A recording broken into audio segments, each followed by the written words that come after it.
Hello and welcome to another Frenchman Learns About Japan Otaku stream edition, where we mostly watch videos and learn about topics relating to Otaku topics, and by that I don't really mean... I know Otaku can mean a lot of things, right? But I mean more the sphere of like anime, manga, that side of things, which is a lot more than just that, but you know what I'm talking about, right? So yeah, as always I've got a little playlist cooked up. Don't know how many videos we'll be watching, maybe and probably not all of them. You guys know my situation has been kind of complicated for a couple of weeks now. You know, I've had to cancel some streams, skip some. This one was actually supposed to happen like 3 days ago, but I kept having to push it. Things have been complicated and they're not better today. I'm just gambling and trying to do a stream, seeing if it's gonna be fine. I'll leave it at that as far as like details on what's going on. Though some of you, I'm sure, have heard me yap about it before, but yeah, it's not the greatest thing, but it's such a pain to not be able to stream, and I feel like I've already missed so many days, and you know, I just want to stream, even though I know most of the time I have 0 viewers, but I don't know, I enjoy it.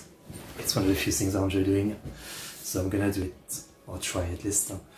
So yeah, potentially I might have to stop in the middle, but hopefully not. But yeah, all the video we'll be watching today, you'll find the links for in the description, with timestamps if you're watching the VOD. The link to my Discord, stream amount, Patreon, if you want to follow, support me, request reaction, the classic. But yeah, I think we have some interesting topics, so let's watch them. We're starting with a couple of videos by KYDB, channel we've watched a lot of videos from before, and pretty good channel, with really good choice of topic. And so the first one is the first anime girl town, Mascot. Okay. Let me put some English to Japanese subtitle. No, English to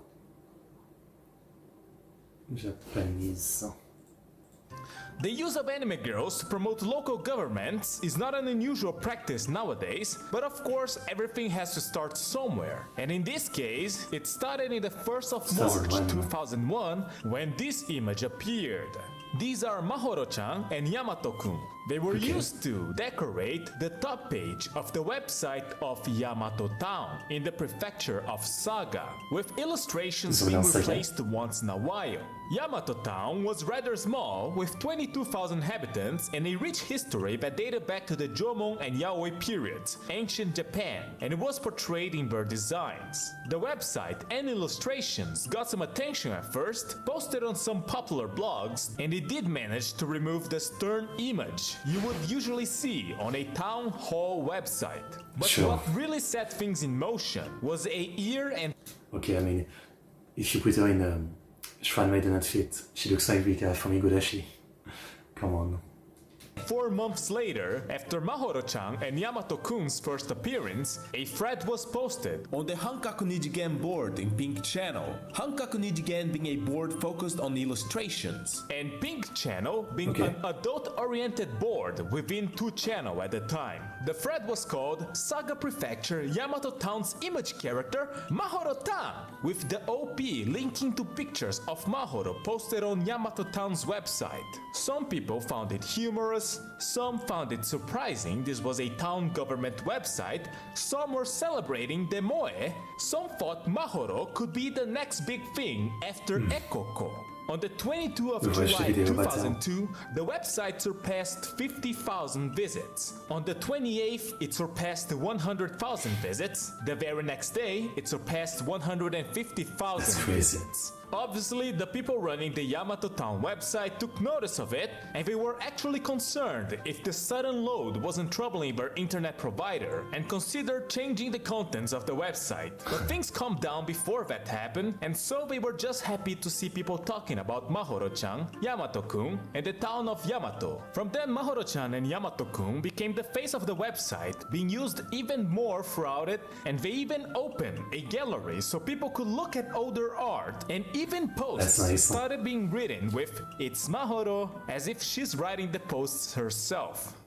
Several fan sites started being open for Mahoro. She was managing to gather a good amount of fans. Results for Mahoro's age ballot. On one of those fan websites, first place, middle schooler, but with the smell of a child, 14 years old. Sensei, no matter how you see it, the targeted clientele were not composed of proper people at all. Yeah, she had fans. Certain kind of fans. I was gonna say, like, obviously the people who created this, well, maybe not the artist, because maybe the artist is into it, even though it says obviously so design, right?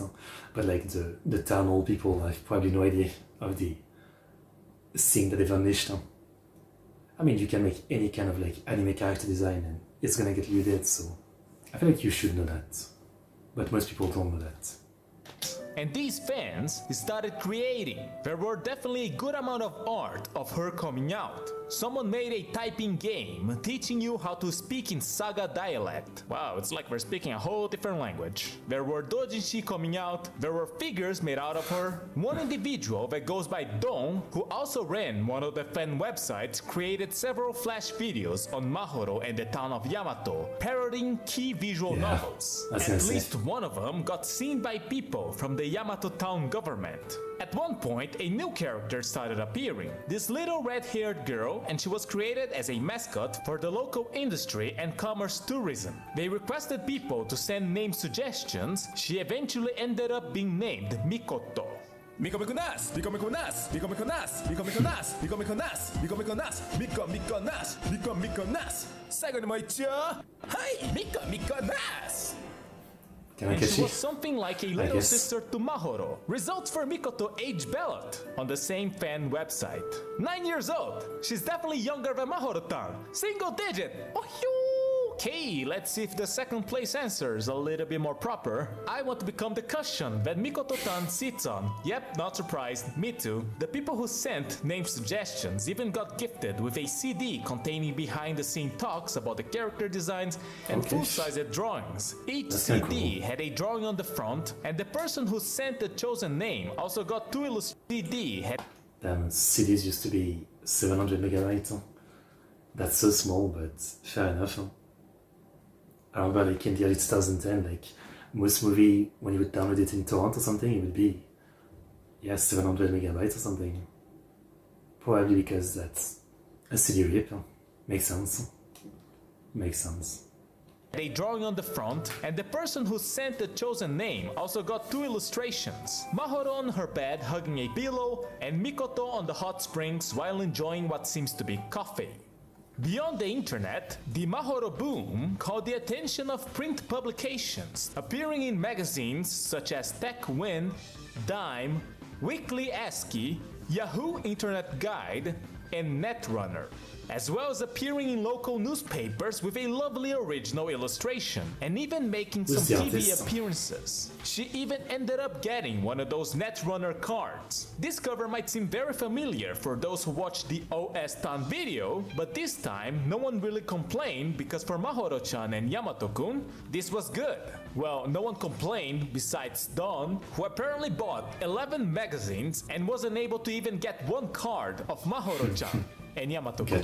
Now, one thing that people started requesting was Mahoro-chan goods. And while the people behind Mahoro-chan thought it would be cool if it happened, they received a call from a company wanting to make one. And it ended up being a phone strap, which took like a year to be sold. It's pretty funny. It's fun to see them clearly not confident at all if this phone strap was a good idea on these posts. They never thought of monetizing this character, and it shows. The website was born from a group of 6 people who call themselves the Internet Technique Research Society, gathered together for the sole purpose to make a website. The creator of Mahoro-chan even said in an interview for Asahi Shimbun in 2007 regarding local moe characters, "It was a small town, so they let us do whatever we wanted."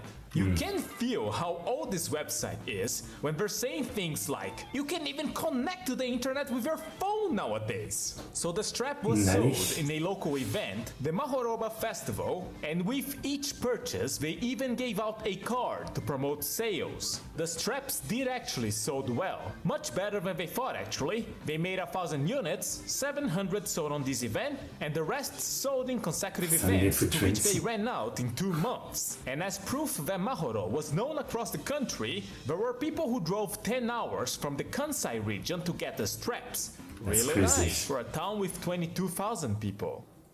Like at some point, I understand being fan of things, right? And I am fan of things, but this is a mascot character for a small town.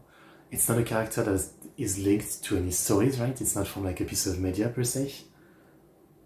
There's just a bunch of fan art around. Are you that into the character that you drove 10 hours to get a phone strap? I mean, I don't know. Maybe I'm just not someone who's dedicated enough, I guess.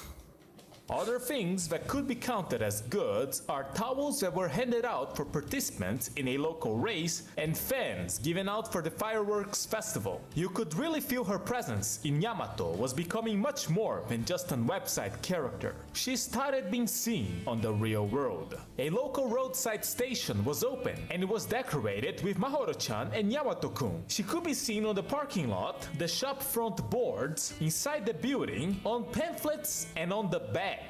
She could be seen in signs around the local Iris Garden. She could be seen around the local museum and in a video cool. played inside of it. She could be seen as a board in the local library. She could be seen on the sign directing to the local mountain climbing trail. And you could even see her inside the town hall building itself. Everything going well. Threads were lively. That's the wrong Mahoro. Although there were some jokes of plagiarism, technically Mahoro-chan, the mascot, was born in 1997, but only used in print form at the time. So Mahoro-chan does precede Mahoro-san. ちっちゃな胸大きな瞳ああまほろちゃんを知ってるか This is another parody Oh song. dear, that's a drawing of me. Let's move on from this. More characters started appearing, such as this green-haired girl with not much appearances, although it is clear she has a crush on Yamato-kun, and this Inari goddess, who was the character featured on the page regarding the cultural and historical information on the website. However, this is about the time Mahoro's position was at risk. It wasn't any sort of real drama. The issue was that Yamato Town itself was not going to exist anymore, because it was one of the towns to be merged into the expanded city of Saga. That's right. From like all the Japanese prefecture stream I've done and reading Wikipedia, Japan does a lot of that merging. I'm surprised that like a city with 20k people would not stay a city. I don't know. But fair enough. In October 2005, and as a result, governmental information was going to be done throughout the website of the city of Saga, and any other website will be deleted as not to cause confusion. So unfortunately, all people could do was to wait for the inevitable demise of these characters. In the meantime, Mahoro-chan and Mikoto-chan appeared on tissues given out to promote voting for the new governmental body, one that will last about 8 months, and fans got to learn that the name of the fox goddess was Mizuho-san, like a month before the closure of the website. And ultimately, they all said their goodbyes with one last illustration. So it lasted a couple of years. 6 months later, she appeared again in the website of Saga on the kids section. It seems the new government saw value on using her to pretty up their site. And you might be thinking, oh, she turned into a kids character? Not really. She was also used on posters promoting paying your taxes through direct debit and posters about public lessons teaching people about diabetes. She appeared around the road to remind people to pick up their dog's feces. She was put on one of the official vehicles for the city of Saga. She was on a poster about a new merger of towns into the expanded city of Saga. I like this one where she's used on a sticker refusing door-to-door sales, while on baseball attire because it's likely the only drawing they had where she looks angry. She managed to set herself as one of the mascots of Saga. Obviously, as an anime fan and an anime character fan, I'm definitely jealous of that culture in Japan for like all those mascot anime style characters in different town, villages. I don't know. Obviously, like, you know, in France we don't really have that. If there's a sign for anything, it's like a very boring looking sign. There's no piece of art or anything. So something like this makes you want to read the sign. or whatever it is. Population of over 200,000. It was also about this time other local moe mascots were on the come up. She still had good enough appeal. In March 2009, the museum on Old Yamato Town decided to give out Mahoro bookmarks to visitors. In March 2008, they got 193 visitors. But in March 2009, they got 649. There were people visiting from Tokyo and Gunma to get it. That's a 6-hour trip with the Shinkansen. You know, looking at this Shimon-chan, Mahoro-chan, it makes me think, Mahoro-chan is just a cosplay girl, isn't she? Am I crazy to think that? I mean, I get the school uniforms, the gym clothes and swimsuits, but why does she need to dress as a maid? Why does she need to wear a China dress? 'Cause it's More cute. than once? What is this? Nun playing a keyboard? Is this Hazuki from Tsukiyomi Moon Phase? Why am I complaining? I love being pandered to. Hell yeah, Miku Mahoro, cute. We're all Sure. cute. And she was being used to promote local businesses. In this case, this and 9 other cards were given to people who made purchases on Saga's Challenge Shop, a store employing disabled members of the community. Despite Okay. being a cosplay girl, what are some other details about Mahoro? Well, her name comes from the sentence written on the oldest book in Japan, the Kochi. Kochiki. Yamato wa kuni no Mahoroba, which means Yamato is this country's splendid place. One of her charm points is that she has a big variation of hair decorations. People say she's unfashionable when she has to dress normally, and that bothers her. Her specialty cooking is Sicilian rice, which is not really Sicilian cooking, it's local comfort food. What's this song? Composed of white rice, vegetables, usually lettuce, tomato and corn, sauté meat and onions, topped with mayonnaise. There isn't really a definite reason as to why it's called Sicilian rice, but a strong theory is that, The Godfather was popular at the time. This was Really? created, That's it. There's That's over it. 50 shops selling it in Saga, which even warranted its own mascot, a kappa called Siciliana-chan. Biscuits. They even have a site for this, and I actually quite like the manga they posted there. Not much is said about her personality, but to me she gives more of a peaceful image, rather than an energetic one. Bright, but not hyper about it. Mahoro also took over the official Saga Twitter account for a while. You can see remains of that on some older tweets where she was talking cute, starting posts with "Ohamaho" and using kao emojis. But the artist told them, let's calm down a little bit, yeah? So they stopped. There were some campaigns done. Prepare Sicilian rice and tweet a picture. Get a Mahoro sticker. Interesting. Upload a picture of Saga's Hinamatsuri venue. Get a Mahoro sticker. Upload a picture of Saga International Balloon Fiesta. Get a Mahoro sticker. Mahoro also seemed to have made friends on social media on the form of Damn, 2015, so this post, so she really is lasting. I'm gonna guess she's still around today. Kamuro-chan, who at the time was a mascot character of the town of Sakura in Chiba, and they even had a collaboration promoting energy. My goodness, she's also pretty cute. She's like an egg. I was gonna say, I like want it. to squeeze her head. Mahoro-chan Little could also be seen on short advanced. segments telling news about the town on TV by Saga television station. Yeah, Mahoro was doing really well. Until she wasn't.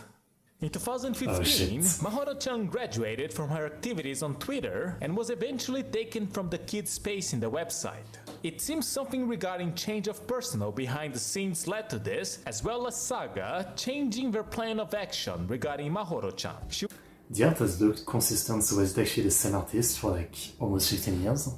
She was a very popular mascot in Saga. According to a popularity poll held by them, she was the most popular one, with Siciliana-chan just behind, but it's hard to say what exactly her position was in the new formed city of Saga, and she was also being used with the permission of the artist, but they didn't actually legally own her, so they seem to have changed their course of action. They didn't really replace her or get rid of her, it's more like they took her out of the spotlight and now no one's really there. There's a ton of mascots around that just do their own thing, and they don't plan to have that specific one. However, that did kinda lead to apparently no new illustrations coming out. The last new drawings of Mahoro-chan seem to have been used in shirts for a volleyball competition. I cannot look at this one for too long, otherwise I'm gonna go insane. And this Maho Shoujo Mahoro on Saga's Echo Plaza, created when they completed a small hydropower generator generated. Right. There still remains many Mahoros around town. She still makes appearances on the Saga International Balloon Fiesta. She's It's placed fun. on the door of porta potties to remember people not to drop their phones. It's something. In 2023, actually, the billboard directing to Kyoseki Park was replaced. On Google Maps, you can see this is from 2022, and this is the one from 2024. Okay. Just a big So she's still kind of around, even if it's like kind of limited. No? Mahoro. It's very nice to see, actually. Usually, she does represent very well the old Yamato town part of Saga, so it's hard to believe she would be gone from that region. I'm sure you can see her in the museum to this day. You might be thinking that it would be nice if they did anything new with her, but as much as I grew to like her, I don't think they need to promote the town with Moe. Not anymore. They have Zombieland Saga, they have Franchushu, and I feel like if you have something like Zombieland Saga... Obviously, I guess that is a good point. I mean, it's not like you only need one thing to promote, but you guys know, literally like 5 days ago I reacted to the new Zombieland Saga movie, which, you know, yeah, Zombieland Saga as an anime has already done probably so much for the place right now. I mean, it was very popular, both overseas in Japan. The show itself takes a lot of time, you know, kind of showing different locations of Saga and, you know, even business that you could go to, like driving Toddy, for example. You know, obviously I think it makes the most sense to use Zombieland Saga to promote things, even though it's maybe not as easy because it's still like, you know, while they're more popular, it's probably like more expensive, like it's an anime. It's probably not as easy to like, you know, what's the word for it? License the character for something like this? You're just good, right? You don't need anything else. One of the people responsible for the Yamato website went on Twitter claiming they would do something new with her, and that was 5 years ago, and nothing really ended up happening, so Classic. Unfortunately, it is what it is. She's not gone, but she's far from thriving. Guess you could say her presence is on a slight downward slope, where her image stops being used. I mean, she lasted a good amount of time. From the couple other videos we saw, you know, here the run was like 15 years or something. That's much better than some of the other one. Used here and there, but I doubt it will fully disappear. However, as cliche as it might sound, a character really only dies when it's forgotten, and Mahoro-chan definitely still lives on the heart and mind of many. And it's because of these people that ultimately I am also here as another link passing down the tale of the first Moe town mascot. This would have been a sort of bittersweet way to end the video, right? It was nice, yeah? But turns out that just as I was in the middle of making this video, that person that I just mentioned, Mahoro Papa, yeah? His promise from 5 years ago? It seems he plans to deliver. He brought Mahoro-chan back on his department he's currently working, the War Bereaved Families Association, and she'll pray for perpetual peace along the new generation who lives in peace. And he seems to have the support of the original artist as well. This is also a bittersweet way to end it, isn't it? Yeah, that's nice. Here's for peace, and for more Mahoro-chan, Mikoto-chan, and maybe the other guy as well. What's his name? Sia.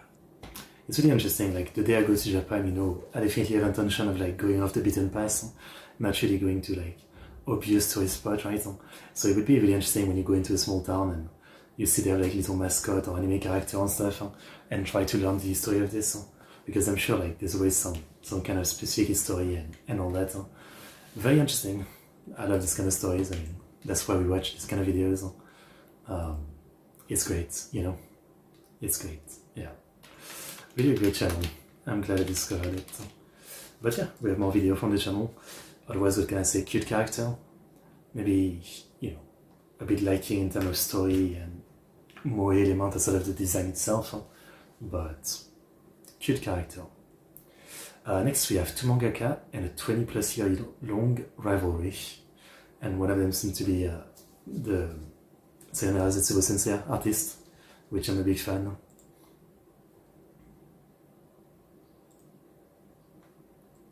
Kumeta Koji is a gag manga artist that likes to take a topic and play around with it, usually making lots of references. I love Sayonara Zetsubo Sensei. I've watched all of the anime and read the manga to finish the story. I really like Joshidaku, and I love Kakushigoto. Yeah, I guess 3 works I really like from him. It's pretty awesome. References to many different things. For example, when talking about stories where boys in puberty obtain some sort of special ability, he lists examples on becoming popular with fictitious things. And one of those examples is Residents of a Girl's Dormitory, as a reference to a manga that was widely popular at the time, Love Hina. Another Never watched or read it, but I used to have like 2 different edition box of the DVD that I had got from some like guy at sale. one is on the topic of manga characters being distressed over easy promises exchanged with girls, and one of the examples given is promising to go to Tokyo University together, which leads into failing to admit 3 times. A reference to a manga that was widely popular at the time, Love Hina. Another one is on the topic of men being made to go along the rules of women, and the example given is if 2 people who like each other get into Tokyo University, they can become happy. A reference to a manga that was widely popular at the time, Love Hina. When I put it like this, it feels like Kumeta Koji is taking a lot of jabs at Love Hina, but he does that to all sorts of things. But this case is notable because the mangaka of Love Hina, Akamatsu Ken, would end up responding. On a chapter of Kateni Kaizo, the manga that Kumeta was drawing at the time, his main character says he's not able to graduate from reading manga if he doesn't read it out loud. And in the example given, the character says, Shinobu-chan's panties? What should I do? My heart's beating so fast. It's a line-for-line reference to Love Hina, when the protagonist, Keitaro, finds one of the residents, Shinobu, bare print pen. Frankly, none of this sound very aggressive or anything. I mean, having checked out quite a bit from the author, I would say he makes jokes about like anything. If you've ever seen Sena's Suba Sensei, which is probably like the worst one to watch as a foreigner, but I think it's not even like just as a foreigner anymore. Like if you're a younger person, you're just gonna be instantly conscious because the manga was drawn in the 2000s, and so much of the jokes at time is referencing stuff that happened at the time. Something so specific like some failed construction of a stadium to some politician to some like news that happened at the time or something. A lot of the jokes and the references are like so stuck in that time. And I also think that's like, you know, for some people like that makes it worse. For me, you know, that's what makes it interesting. Sena as a Super Sensei is really like a piece of its time.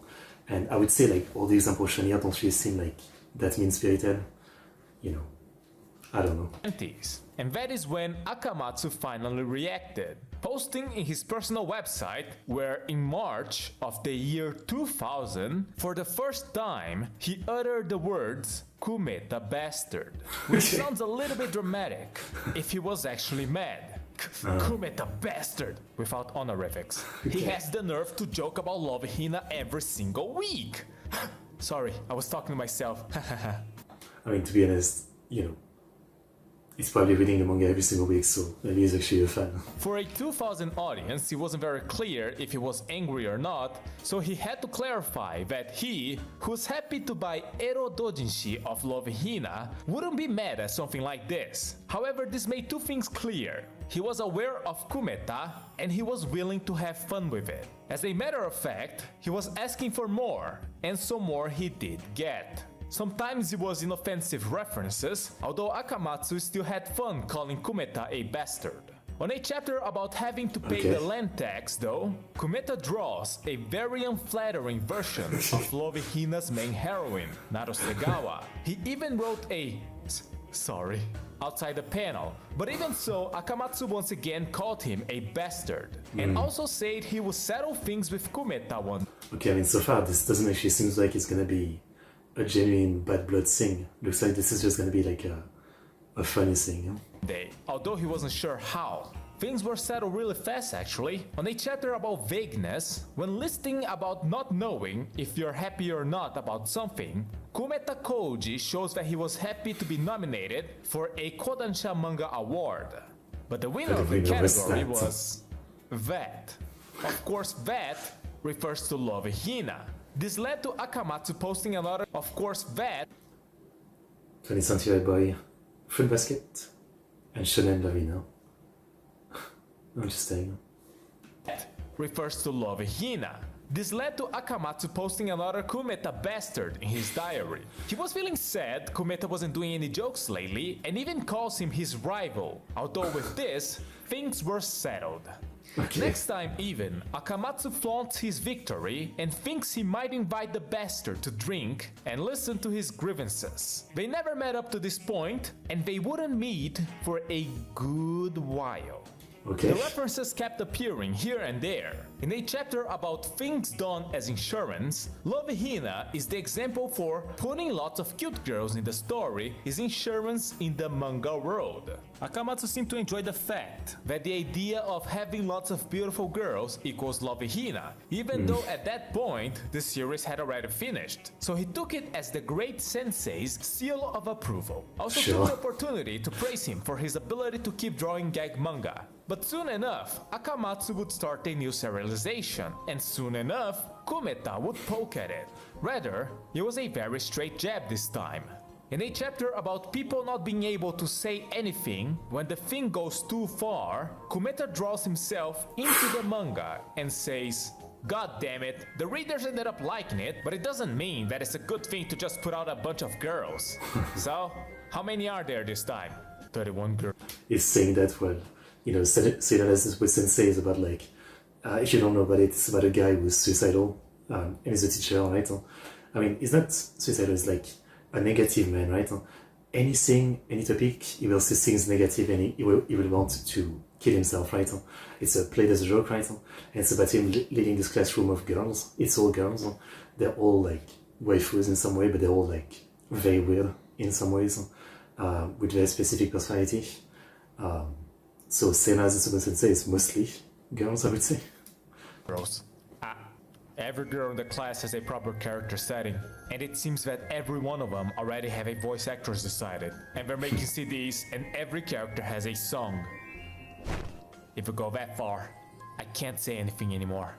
Yes, compared to the 5 girls living in the dormitory in Love Hina, Negima, the main character, is the teacher Negima. I've heard of it. to 31 different girls. Kumeta once again pokes fun at it in a chapter about alchemists and people who take lots of popular things and make it into a new work. The first example given was Harry Potter plus Azumanga plus all sorts of Gauge equals...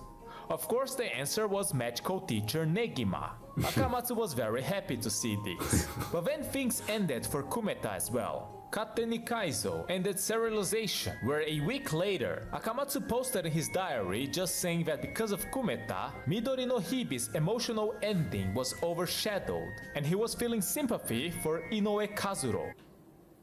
Midori no Hibi, I watched the anime for that. It's a cute one. It's about like a guy who one day, I think it's his classmate girl, becomes his right hand, and what I would say, you might think this is probably like a stupid, lewd thing. It's actually a pretty sweet romance. The mangaka of that series. Kumeta has done a twist ending for Kateni Kaizo, where every bizarre character and occurrence that happened within the manga, for the whole 6 years it lasted, was fully a fantasy. Yes, I'm guessing this is before he did Sayonara with Sensei, which again is about a teacher and a bunch of girls. Created by the protagonists, as they were patients in a closed ward, which does leave quite an impression, and it's not the only time he did something like that. Sure, but don't spoil it, mister.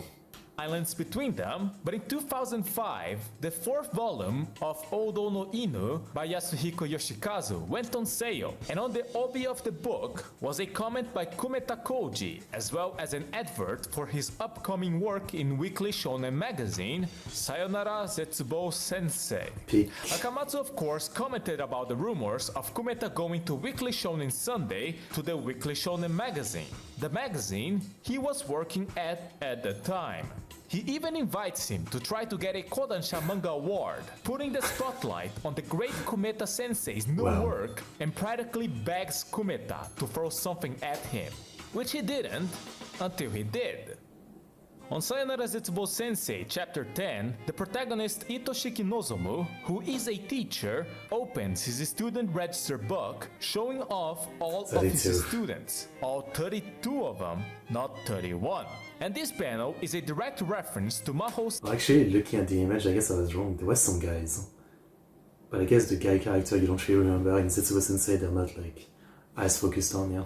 Sensei Negima, where the protagonist, 9-year-old Negi Springfield, is given the task of becoming an English teacher in Japan to complete his magic training. And just as he gets into the class for the first time, the reader is presented with a double-page spread of all of his 31 students, where That's so many damn characters to just give you on the beginning. each will be a moe character that you could usually see in Golge. For example, a shy bookworm, an ojo-sama, a genius scientist, an acrobat, Rory Vamp.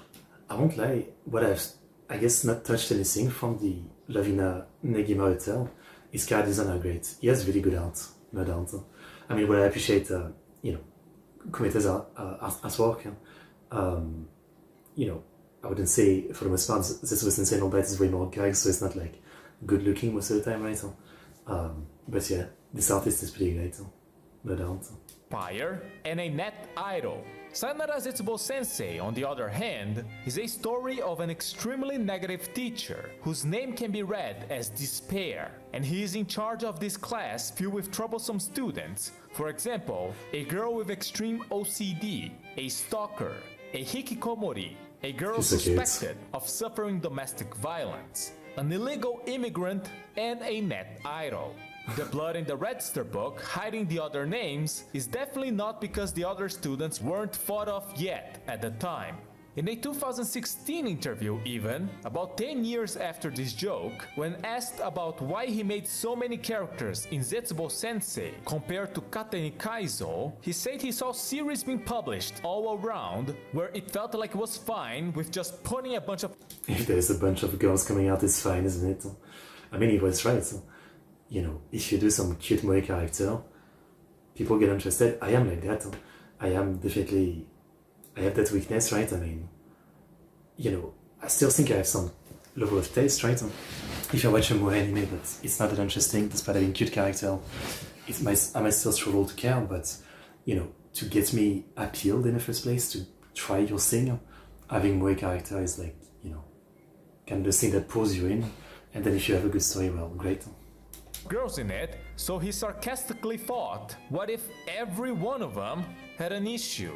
And when the interviewer pointed out that Kumeta used to make lots of jokes using Akamatsu's works, and that Zetsubo Sensei could be seen as an attempt to challenge works like Maho Sensei Negima, Kumeta answered with, right? I put out lots of shallow characters. Which could be seen as a confirmation that it was indeed a parody of Negima and works alike. Back to 2007 though, Akamatsu announced he met the great respected Kumeta sensei for the first time, and they went drinking together. When Akamatsu asked why he hasn't been doing any jokes with Negima lately, Kumeta just said, Negima has been boring, so he hasn't been reading it. Posted on April Fools. And this will be the first of many April Fools jokes. Akamatsu actually referenced Kumeta much more than Kumeta did Akamatsu. He genuinely seemed to have taken a liking towards him. In a chapter joking about companies putting celebratory words in their products as a pat on their own back, Negima was used as an example. This time Akamatsu was not impressed by the bastard though, and even took a jab at him by telling people to pay attention to volume sales of the master and disciple. Master referring... I mean, I won't be surprised, his works are not very mainstream, as cool as this sensei is, Joshiraku, Kakushigoto, they're very respected, but they're not like ultra popular, they're still very weird in their own way.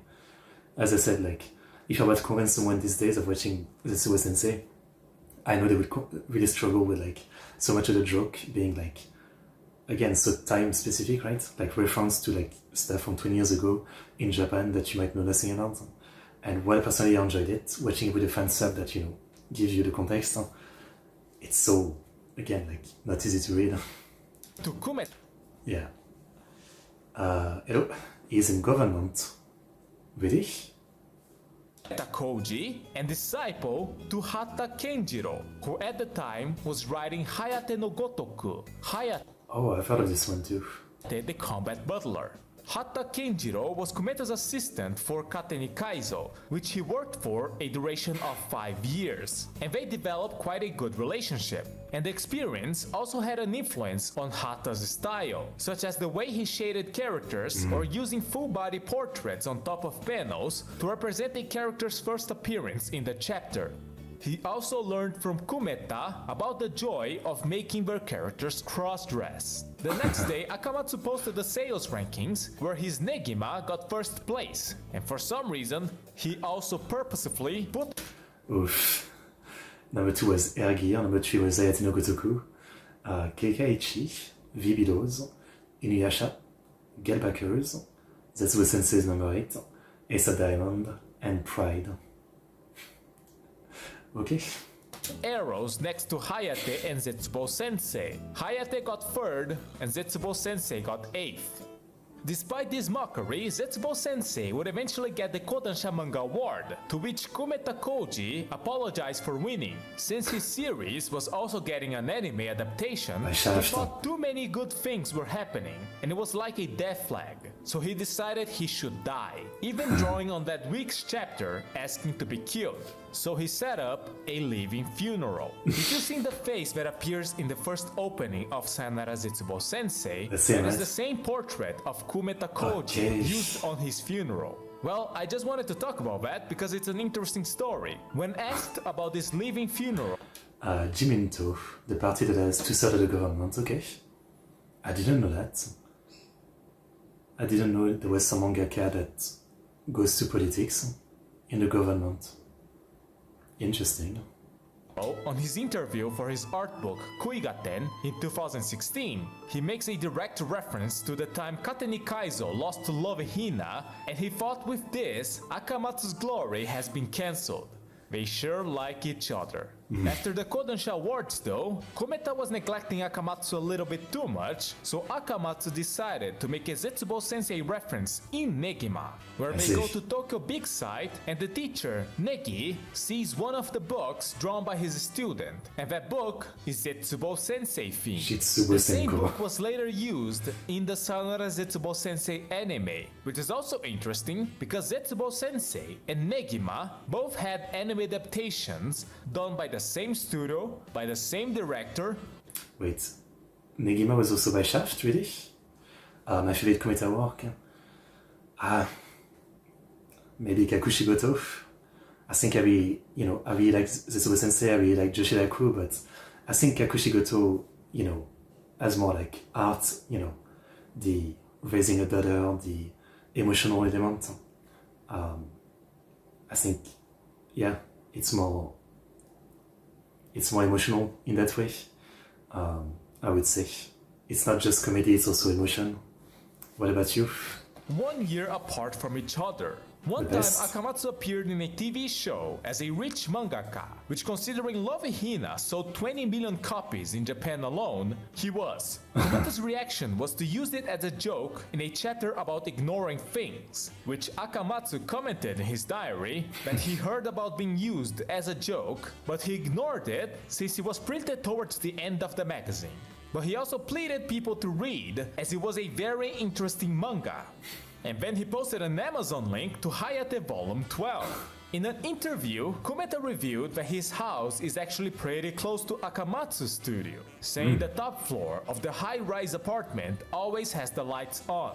Akamatsu said he went to his balcony to look down below, but he couldn't tell which light came from the Kometa's bastard house. Hata Kenjiro also ends up doing a Negima parody, which Akamatsu was happy and impressed about, since he used 2 whole pages instead of just a panel. By this point, Akamatsu stopped receiving emails asking if he and Kometa were fighting. In the Zetsubo Sensei chapter, the character Chiri makes all those who don't work to give thanks to those who do. And later in the chapter, they say that authors who are on a break should say their thanks to those who are getting published. The chapter released on the exact same week Akamatsu was taking a break, so he did give thanks to the Kometa bastard in his diary.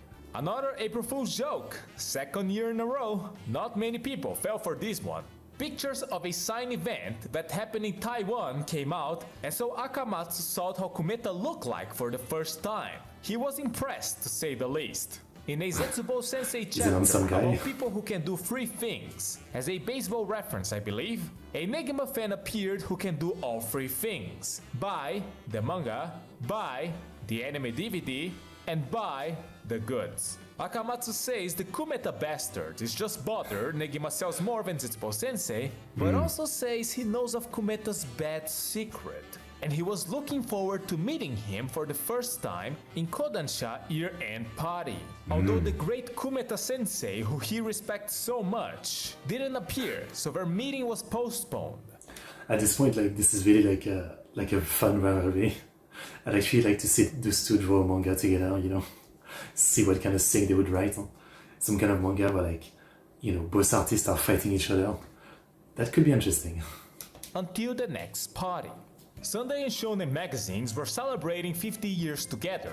Akamatsu was sad he couldn't meet with Hata Kenjiro, but he did manage to see Kumeta, but he was not able to talk to him due to editors being in the way, so once again their meeting is postponed. Hata replies to Akamatsu's diary saying he can call him anytime. Akamatsu invites him to drink together near Kumeta Sensei's studio. Akamatsu reveals in a post on his diary that the Kumeta bastard sent an unidentified pretty voice actress a mail asking for help since his manuscript was never ending. And that seemed to be Kumeta's bad secret. But it was posted on April Fools, 3rd April Fools in a row. How is the voice actress gonna help you with your manuscript though? Oh, he mentioned Kumeta. He also called him a carnivorous man on a later date when talking about a drinking session he had with Hata Kenjiro. In Akamatsu's own birthday, he points out he's the same age as the great Kumeta Sensei on his own birthday, and just like the April Fool, he's really gotten obsessed now. He keeps blogging about him, that's kind of funny. Or is he just the type that, you know, tweets non-stop every day, right? So maybe he's not just talking about him, but a lot of things all the time, I guess. It's not the only time he did that. Akamatsu posted about being nervous Kumeta would pass him in chapter numbers since he took lots of breaks. In Kumeta Sensei chapter 201, there's a good use of a parody of the Negima logo. The chapter didn't have a front illustration in the magazine, but in the volume release, the cover chapter was a big illustration of Negima in Kumeta's cover style. And it's the cover of the weekly shonen magazine where they announced the first Negima TV anime. Zetsubo Sensei was not even releasing at the time. It's a chapter about gaps and saying Zetsubo Sensei was a niche series that still filled gaps in audiences. So you could see the main character on the gap of the cover. Kumeta's Kateni Kaizo got an anime announcement and Akamatsu reacted saying, I didn't know about Kateni Kaizo. I might have to look into that one. I mean, it's not like I've read every word from the hotel. Zetsubo Sensei. My list, but you know, I kind of want to read more from him. Manga. Here we go. Kumeta. What was the name? Publish manga. Ohayo gozaimasu. Let me put this in. Yeah, start date. Oh, really has a lot of manga I haven't read. So Kateni Kaizo, 98 it started, which is when I was born, so it's quite old. Yeah, I haven't really heard of this one. 289 chapter, yeah, should end Sunday. And there's an anime. Oh, but it's OVA, okay. Oh yeah, it's 6 OVAs. Oh, it's by Shaft, okay, 2011 too. So it's like some years after Zetsubo Sensei, because I think the first season of Zetsubo Sensei is like 2006. Zetsubo Sensei, 2007, yeah. Was it also directed by Akiyuki Shimbo? Yeah, Shimbo Akiyuki. Okay.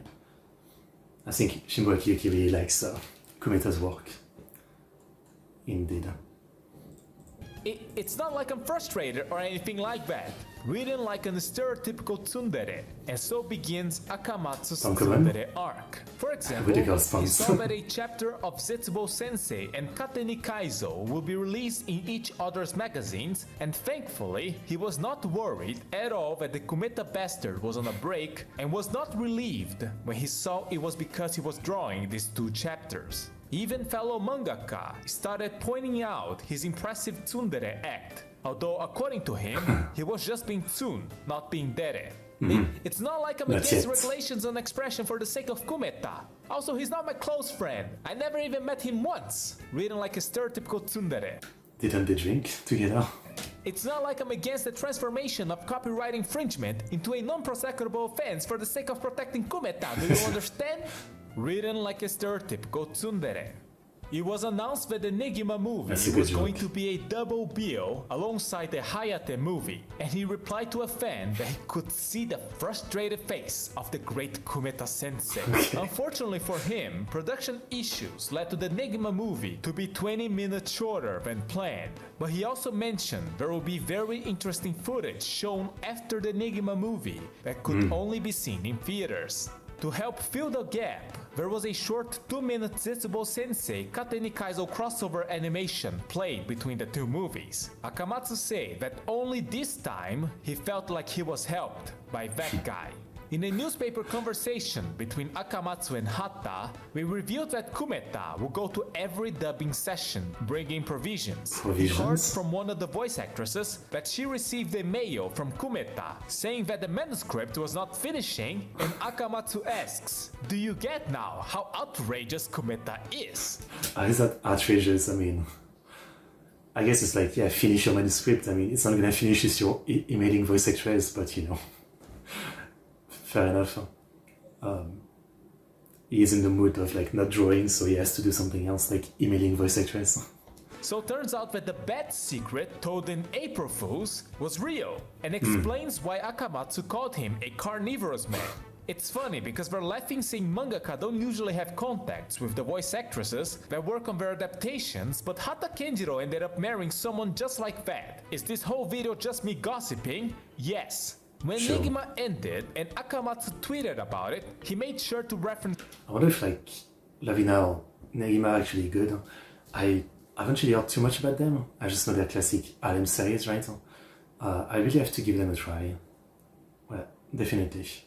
Zetsubo Sensei, thankful they didn't end at the same time, remembering the ending of Kateni Kaizo and Midori no Hibi. And well, for those in the know, Kumeta did do something similar. Don't spoil it. I mean, I guess I'll say, if he's about to spoil it, don't listen if you want to check out Zetsubo Sensei. It's mostly a gag manga, but there's still a story going on, and don't get spoiled. And you could argue that it was much more impactful this time. When Zetsubo Sensei ended, a few weeks later, he tweeted again, saying he's not really interested in Kumeta, and he's better because his manga lasted 20 chapters longer. But then finishes the tweet thanking him for his hard work for the past 7 years. Also, that both their series ending at about the same time was 100% a It's Zetsubo Sensei? I don't know. Maybe the Ikikomori girl, she's pretty cute. The sensei is great. The immigrant girl is great too. I mean, there's so many good ones. Coincidence, written like a stereotypical tsundere. But even if her series ended, their quote-unquote relationship didn't. On an interview on the anime for Joshiraku, a manga drawn by Yasu and written by Kumeta, he said there were times he couldn't answer the questions by director Tsutomu Mizushima, and that he had to learn from Akamatsu Ken, who reacted by saying Kumeta actually likes him a lot. But it's not like the opposite is true, okay? Written like a stereotypical tsundere. He acted vexed when learning Kumeta became the character designer for the anime adaptation of Ucho Tenkazoku. Acted shocked when he and the Kumeta bastard. That's an anime I haven't heard the name of in a long time. Ucho Tenkazoku, yeah. So many Rakugo anime? I don't know if I would say so many. I can only think of 3, right? I mean, Joshiraku was like 15 years ago. Showa Rakugo Shinju was like 10 years ago, and like an she is now. I mean, I guess it's more than like other things, right? Like there's only one sumo anime, for example. Nawazurumi or something. I forget the name. So I guess it's true. Yeah, that is a lot for something so specific, I guess. Yeah. Like it's not surprising there's many idol anime, but many Raku anime is definitely unexpected. Yeah. Both got nominated at the same time for a Seiyun Award in the comic category. Neither won, by the way. Another April Fool's joke where he says they broke up because of clashing art styles and he posted many times about him on each of her birthdays. Okay. So Akamatsu started releasing the manga Yukyu Holder and I've heard of this one too. I still haven't tried it. I really haven't tried anything from Akamatsu. Actually, let me look. Have I ever checked out anything from Akamatsu? Seriously. Negima. The manga. Akamatsu Ken. Have I ever checked out anything from him? Oh, he was behind Itsudate Masanta. That's only like an OVA, but I've seen that. Yeah, 2 OVA from 2005. I used to have like a DVD of this. Yeah, I don't think it was great. It was like a simple romance, but I have seen Itsudate Masanta. And that's it. Yeah. I have not checked out anything else from Akamatsu. Kabuki should exist. Oh yeah, I was gonna say, I heard about Kokuo recently. Some VTuber I follow were doing reaction. I want to watch that movie. It seems like a cool movie about Kabuki. Yeah. Yeah, no, I guess I really haven't checked out much from him. And I guess his last manga is Yuki Holder. I mean, he hasn't done a manga since that, I guess. Yeah. And yeah, as the commenter said, I guess it's because like he became a politician. He's in 2022 he was elected in the House of Consider as a member of the Liberal Democratic Party. That's kind of crazy from like a harem mangaka to a politician. Okay, Japan. Alright. That's something. Yeah. Kumeta started releasing The Impatient Count and The Time Thief, both at about the same time. Across 3 chapters, Kumeta set up a joke of making a Yukyu Holder reference when having the protagonist of Yukyu Holder crushed under a koteka. Akamatsu comments that Kumeta just likes him too much, but he doesn't really care about him, written like a stereotypical tsundere, although he did say welcome back at the comments on the magazine. Bookwalker even had a Kodansha e-book fair, putting Akamatsu and Kumeta works against each other. Akamatsu asked, who came up with this? It makes them look like they're friends or something. This Kumeta series was short-lived though, which led to a shocked Akamatsu saying, "You're lying." Hata Kenjiro finished Hayate and starts releasing a new series, Tonikaku Kawaii. Oh, I know this one. Fly Me to the Moon. And at the very beginning of the serialization, Kumeta was brought to the special Kateni Kaizo chapter, and he just dunks on Tonikaku Kawaii, dunks on people he used to. Simply put, Ayate readers are now at the age when they start getting married, right? People who read Ayate will never ever get married. Read Hayate. And of course, he throws a direct punch at Yukyu Holder, joking that if Tonikaku Kawaii doesn't get popular, Hata will just bring back his best characters, and the title might even change to Hayate 2, Tonikaku Kawaii, to which they bring up Negima, a joke that references how Yukyu Holder was titled Yukyu Holder Mahou Sensei Negima 2 for a while. Yukyu Holder Mahou Sensei Negima 2. Akamatsu seemed to have bought Shonen Sunday for the first time in a good while for the sake of Hata Kenjiro's new work, not for the sake of the Kumeta bastard, and tells him not to misunderstand it, written like a stereotypical tsundere. Kumeta starts releasing Kakushigoto in the Peak. Again, Kakushigoto is the one I've watched the most recently, and I do remember that there's a lot of jokes about mangaka and the manga industry because it is about a main character with the mangaka trying to I did from his daughter. So now that I think about it, and now that I'm being told this story, right, I start thinking that maybe a lot of the jokes in Kakushigoto might be aimed at this whole situation. Yeah. I don't know about other sea affair, but thinking of novelists often become politician. Okay. I mean, I think for me it's like, you know, a novelist, someone who writes book, okay, but a mangaka, I just don't expect it, you know. Especially like an harem mangaka. I mean, if you tell me that like a mangaka that only writes politics story, like maybe, okay, but an harem mangaka, I didn't expect it, you know. The monthly shonen magazine, and when an anime adaptation was decided, Akamatsu was once again flabbergasted by it. You're lying. And also linked to an interview where Kumeta appears in person and mimicked the first reaction when he learned about how Kumeta looks like. That's Kumeta? But turns out he actually ended up helping in the production of the show. On episode 3 Really? of Kakushigoto, a 3D model is shown as an example of 3D being used to draw annoying backgrounds, and the 3D data was presented to them by Akamatsu Ken. Really? He can do chili. It is a 3D model of the Fairyland Hall in Ukyuhara. He has used such techniques to create backgrounds since at least his Negima days, 2003. Okay. Of course, he just had the 3D data laying around, so he decided to borrow it. So now you can say they kind of collabed. Though at the same time, like, I don't think Kumeta was involved in the anime of Kakushigoto. So it's not fully a collaboration, but it's the closest they have gotten to a collaboration. It wasn't because he likes Kometa or anything like that. Reading like a stereotypical tsundere. Another April Fool's joke, another reference to Kometa when talking about his birthday. Reading like a stereotypical tsundere. But then 2021 came. It's been a long time since this all begun.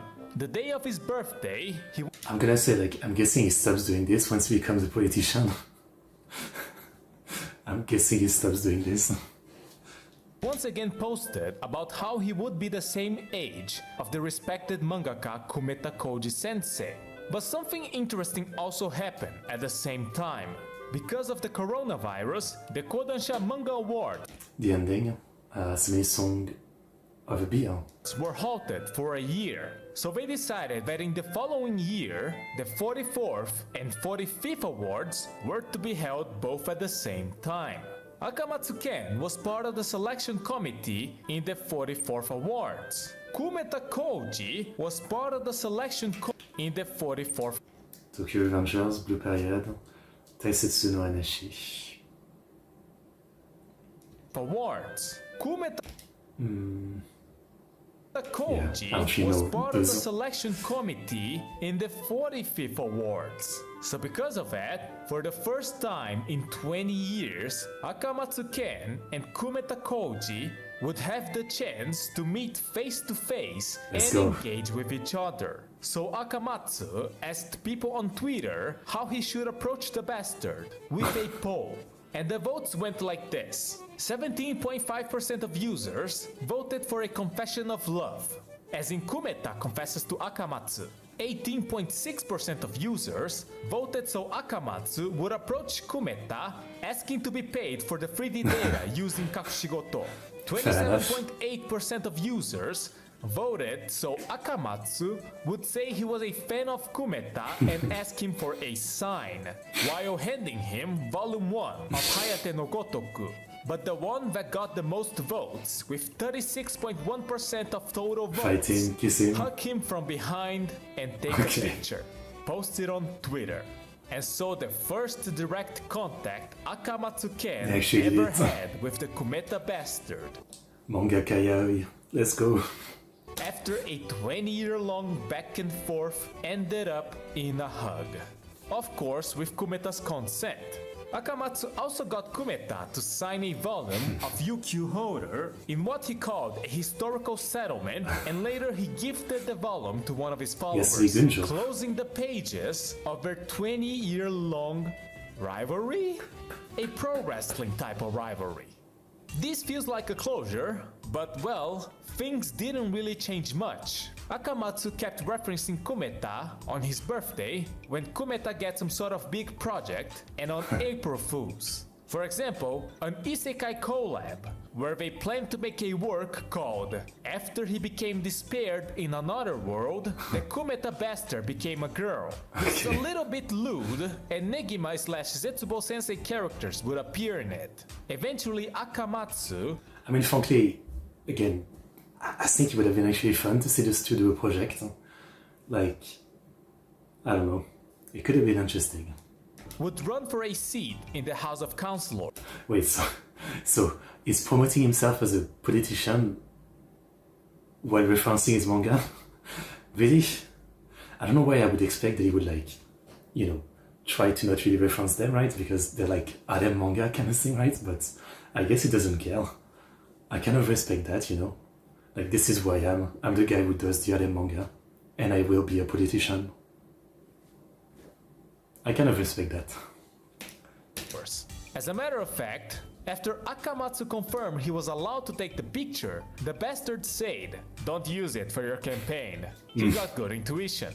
Kumeta too became a very popular and successful mangaka during the time this all happened, and of course kept doing his thing, is still referencing Akamatsu once in a while. For example, in the last volume of Kakushigoto, he had great expectations for the future legislator Akamatsu, said in a somewhat sarcastic tone, and a reference to his campaign in his new work, Shibuya Near Family. In Every mangaka should be politician and save animator's life. I don't know if it's that easy. Chapter 33 of that series though, in one of the pages you can see on the blackboards on the background, "Congratulations on being elected," and 530,000, which is the power level of Frieza's first form, but it's also the amount of votes Akamatsu can receive to be elected.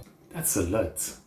I mean, at the same time, like, I guess for him it wasn't too hard, right? I mean, he's already like a popular guy, right? Obviously, as we know, a lot of people who vote in politics, they don't really vote for like the politics. They just vote for someone they like.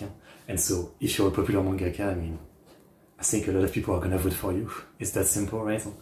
That's why a lot of time when a celebrity goes into politics, they instantly, you know, manage to get into elected, right? Because it's popularity vote, right?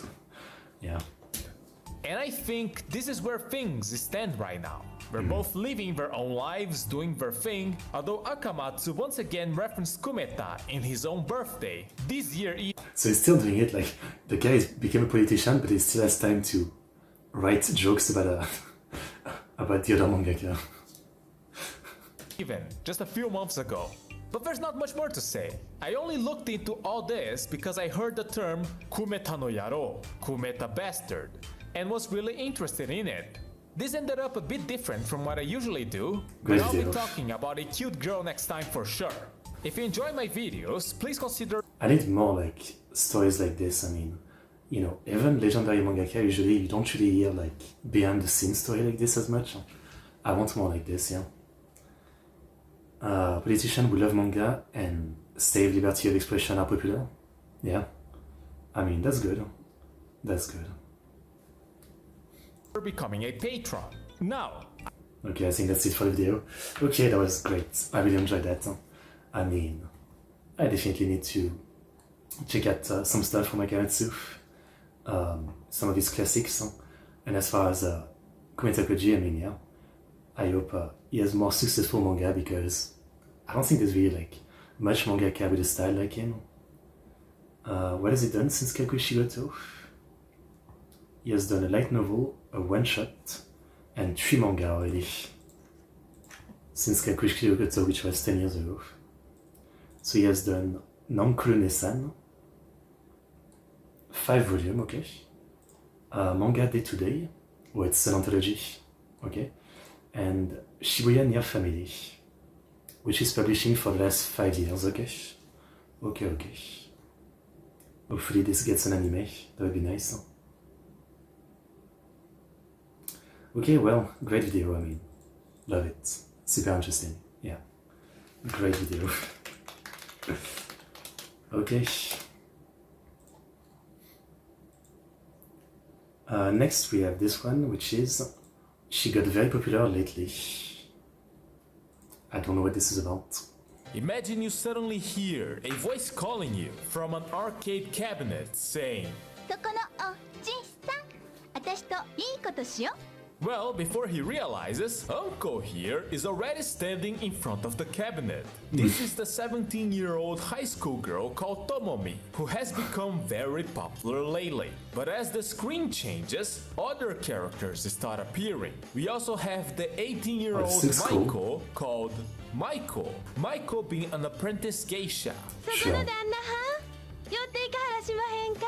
She speaks in a Kyoto dialect, which is taught to Maikos. Next, The animation you is have the fun. hot-blooded 48-year-old fisherman called Bunta. おお、そこの若いの、わしと勝負していかんかい。 And lastly, you have this squishy thing, Wait, so a it's just a rock, paper, scissors game?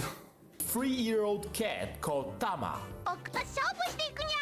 This is an arcade game called Best way through? Junken Game Achimuite Hoi, Oh, released in Achimuite Hoi. 1996 by Data East, which gained recent popularity through the YouTube algorithm when the video Maybe, but when I was young I never saw anyone play that, to be honest. Yeah, maybe there is some version of it, but not that I remember. video just named Junken, posted in August of 2025, started being recommended en masse, and the game was further spread by Twitter reuploads, garnering millions of views. This is a simple rock paper scissors game with a custom control scheme. The arcade cabinet can Tataite Kabute Jankenpon? Don't think so, but from the name I guess you eat someone if they lose or something? came with a lever which had two buttons. If you pressed both buttons, you would have a grip as if you were throwing rock. If you press only the lower button, you would have a grip as if you were throwing scissors. And if you didn't press either, your grip would be loose as if you were throwing paper. However, of course, there is the Achimuite Hoi segment. Achimuite means look over there, and the Hoi is kind of let's go! It's when the winner of the rock paper scissors points into a direction and the loser turns his face at the same time, trying to avoid looking into the same direction. Both pointing and turning in this game are controlled by turning the custom lever, and the game is repeated until the bar on the top is filled or the time runs out. The player can Okay, choose to seems not fun. look at any direction, but then they're penalized by the game, which becomes slower, meaning less rounds happen within the time given, meaning a lower chance to win the round. If you win, your opponent acknowledges their loss, マジ？超最低。私。召喚かい。 Okay. 次はわしが勝負じゃ。覚悟せい。 but before they can finish speaking, your next opponent sends them blasting off, and you two begin a new match with less time. The winner hit the loser head with some stick. Loser defend it with the helmet, oh yeah. Fast realizing the win and grab them is important. I think I've seen that in anime before, yeah. I'm on the clock. 筋のええやつじゃわい。わしをうわ。次はうちがお相手させてもらいます。よろしゅうに。はーい。 The art style, the animation, they're very charming. あんたはん。うち相手するにゃ。勝負にゃ。負けたにゃ。僕にゃ。いやそうじゃない。今度は私と勝負してよ。よーい。スタート。じゃんけんぽん。 If the bar is almost filled when the time runs out, the game considers it a draw, but you still go to the next stage which has less time, and eventually you game over. Now, one thing that you can use to your advantage is that the game have tells. When the voice Yes, you in-game can. says muite, あっち向いて。 your opponent Maybe. Tell me. will give away the direction they plan to look or point into. よし向いてほい。 It's a baseball thing. あっち向いてほい。あよし向いてじゃん。あちょっと。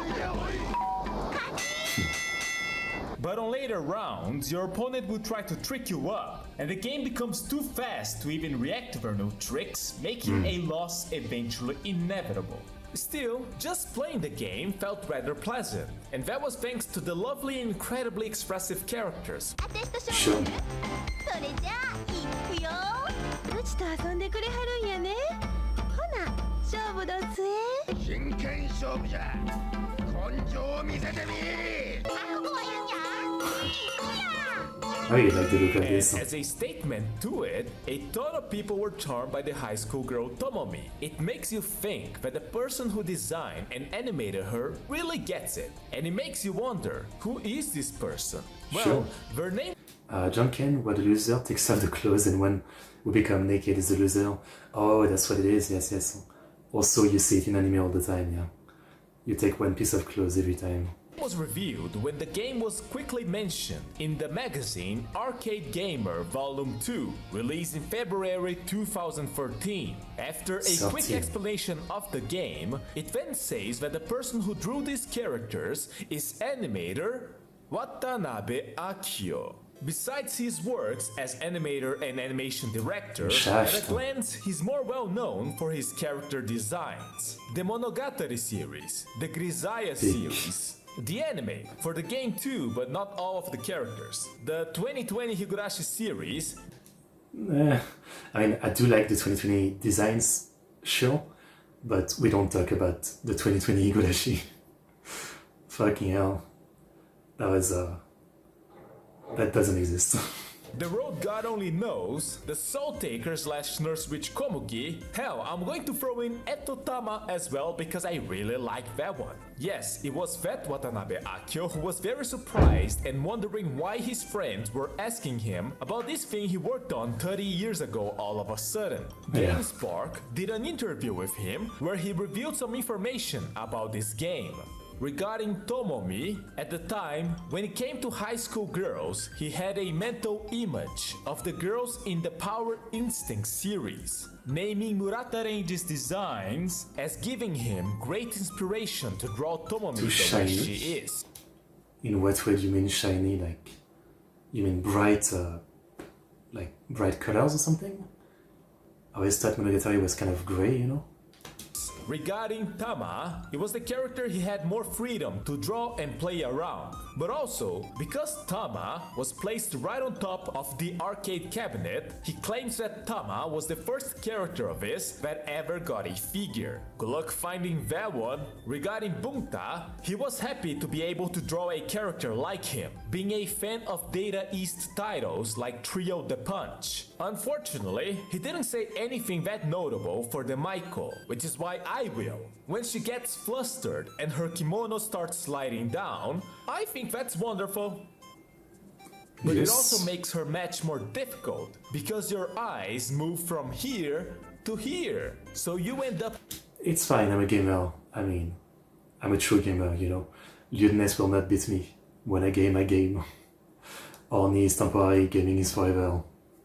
losing the hints. Watanabe Akio did say that he felt that Tomomi was a character for beginners and the fisherman was a sort of final boss, which does make sense because his eyes are just tiny little dots, which makes it hard. Session complex by seeing a normal guy is loved by many kid girl. Wait, so do you mean you never watch any harem then? It's not just Monogatari? Fair enough. Fair enough. To follow. The background characters across the stages were not his work though, it was another Data East employee who drew them. And this was the only Data East game he ever worked on, and apparently the first time he worked in a game at all. Really?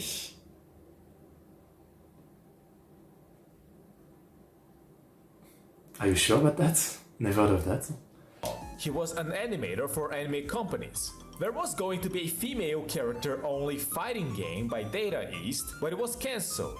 The person in charge later introduced Akio to Toshiba EMI and Tonkin House, where he managed to find work making consumer games as a character designer for Gauge. Geisha. So regarding the machine itself, it wasn't Good just a one. game, it was a prize machine. According to the setup menus for the person who owns the machine, in a game over, the machine could Sending as woman roles in theater in Middle Age.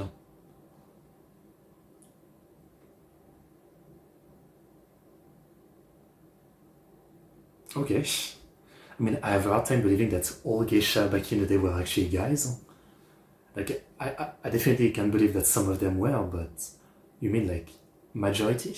be said to give out nothing or to give out what they call a card.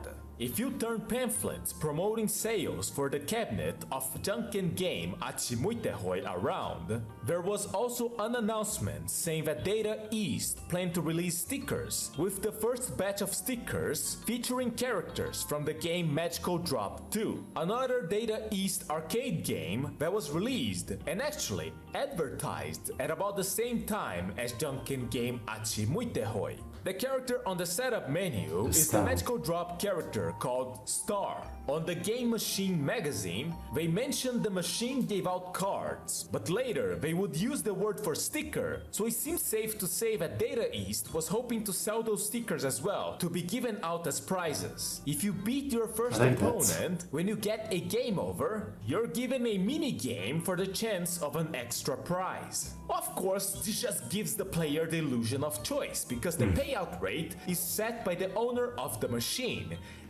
What and play did you do as a kid? I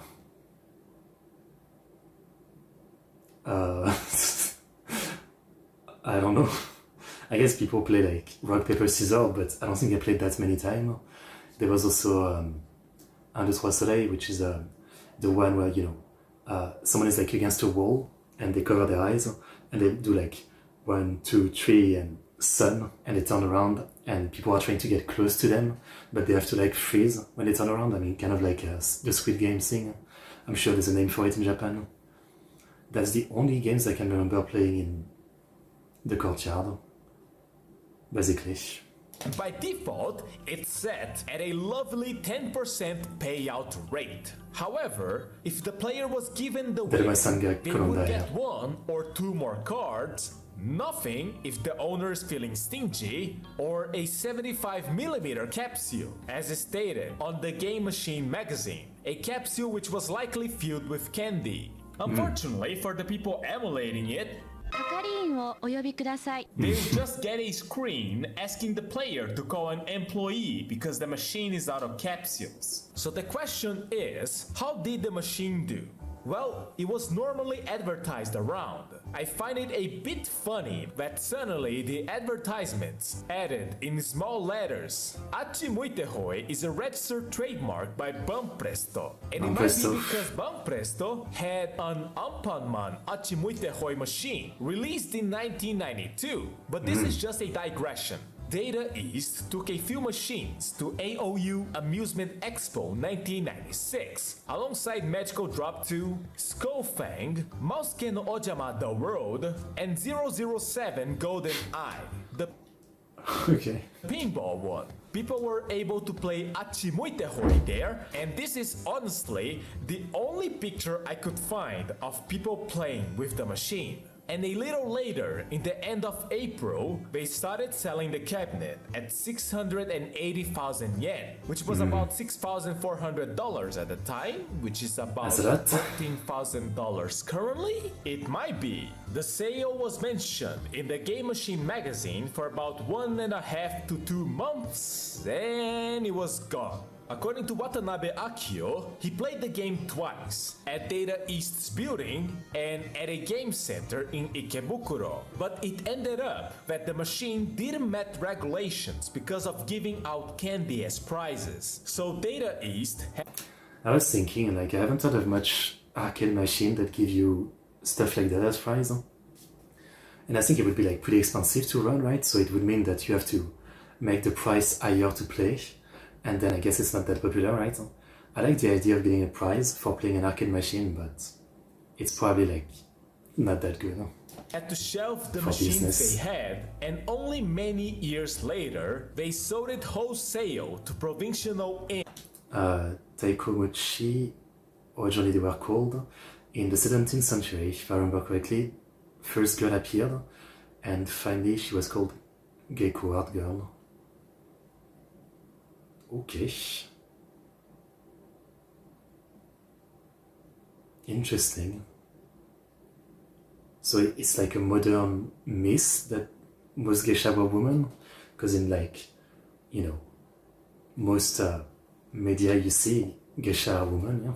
ends. Because it didn't have a proper release, he was happy that people ended up being able to see his work. Data East would soon later leave the arcade market due to financial issues and would eventually file for bankruptcy a few years later. So, how did... I mean, this is a good story. It's kind of like, you know, Plastic Love, Maya Takeuchi. I mean, when it came out, it wasn't really popular, right? But 30 years later, suddenly it's like insanely massive. Same thing with this. I mean, when it came out, barely anyone played it. But now, like, 30 years later, suddenly, like, people discovered it on the internet and made it popular. And I think that's awesome. I mean, you know, I often, like, go on sites that post fan translation of Japanese game from, like, the PC 98, 95, and, you know, those very, like, specific Japanese console that are very, like, niche and no one talks about. And there's still some people out there who are doing translation. And there's some cool stuff there. I mean, I'm not saying they're like the greatest game of all time, right? But there's some stuff that no one has heard about. I was talking about, like, a couple months ago, I tried to emulate a Slayers game that was on PC 98, I think. And, you know, Slayers is one of my favorite classic adventure anime. And yeah, it was a pretty simple game, right? You just play as the party of Slayers. And it's like a dungeon crawler where, like, you have this map and it's kind of like a maze that reveals as you go to different rooms and you fight enemies and you do turn-based combat. I mean, it's very straightforward, and I wouldn't say there's anything like as cool as the animation in this one, but it's definitely a thing that there's still a lot of, like, treasure game that no one has heard about because, you know, when they came out, no one played them or something, so they, like, kind of disappeared. So it's cool what the internet does for this kind of thing sometimes. This is a great example. We end up here? Well, circumstances make this an extremely rare game, but ultimately it did end up coming out, which means it existed. There were very little people here and there claiming to have played it, and one rather detailed Yahoo Answers post in 2012, reminiscing it at a time you couldn't even find a picture of it online. The cabinets are probably long gone, but the circuit board for the game ended up popping on Yahoo Auctions in October of 2019, which was sold for 45,500 yen, about $420, and it became emulatable in September 30, 2020 in MAME 0.225, a year after that auction. Remember, emulation is not piracy, emulation is preservation. I said it. The people responsible for this are a group called the Dumping Union, a group of people who aims to preserve old arcade game data. That we ended up here being able to see this extremely cute girl from this extremely rare game is a result of earnest game preservation by a good number of people. And then there's the people who managed to make the game playable in the first place. And then we have the people who posted gameplay, which was spread around by the whims of the algorithm, which ended up with you watching this video. That's the flow of life, I think, I guess. I don't have a good way to finish this.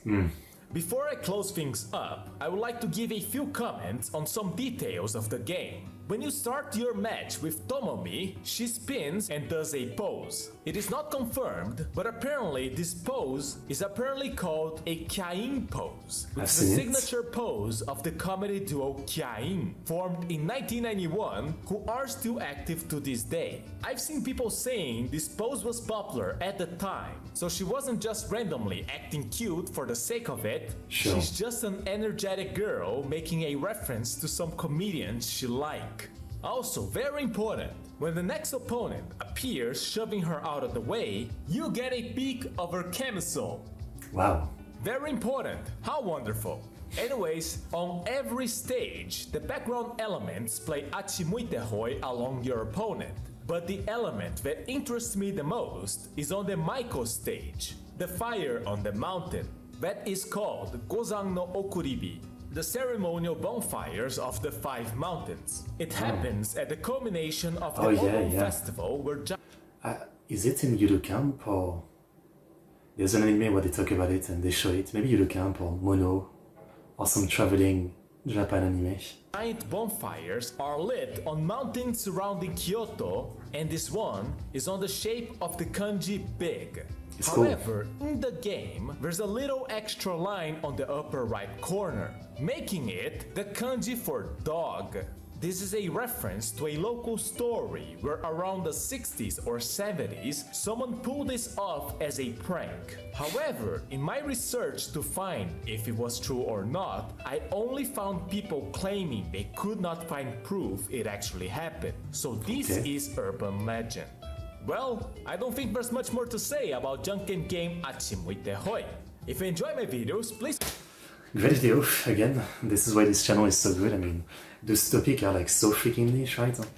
I mean, I really appreciate these guys doing research and making a video like this. This is great. Yeah, I've never really played arcade game, as I said before. Like, I think one time when I was young, we went to like a small restaurant in the forest, more or less, in France. It was kind of a fancy restaurant, right? But there was some arcade machine, and I remember playing like one where you had a gun, and it was like an on-rail shooter, where, you know, your character move on its own, and you have to use the gun to shoot zombies and try to like survive or something.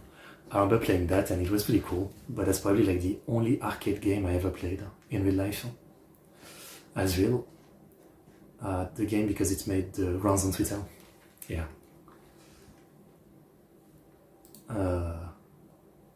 Torches. Checking some facts. Only in 1800 female geisha outweighted male geisha. Okay, that's something. I had no idea. Yeah. After the Dead, maybe. Yeah.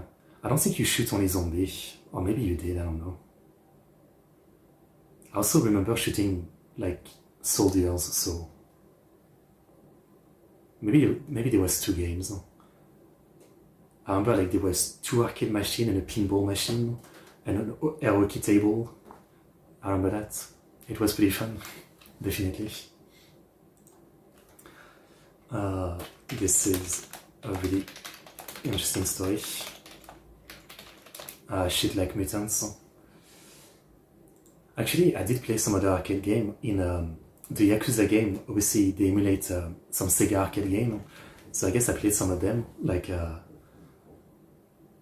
there was one that was like an on-rail shooter with zombies. I forget the name.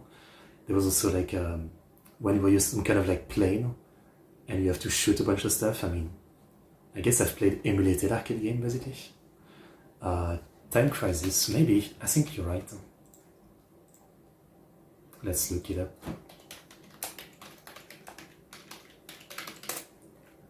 Oh shit, TM Revolution on the first take. Wait, go back. I just noticed. TM Revolution Hot Limit, the first take. Let's go. Okay, that's for later though. Time Crisis Arcade long play.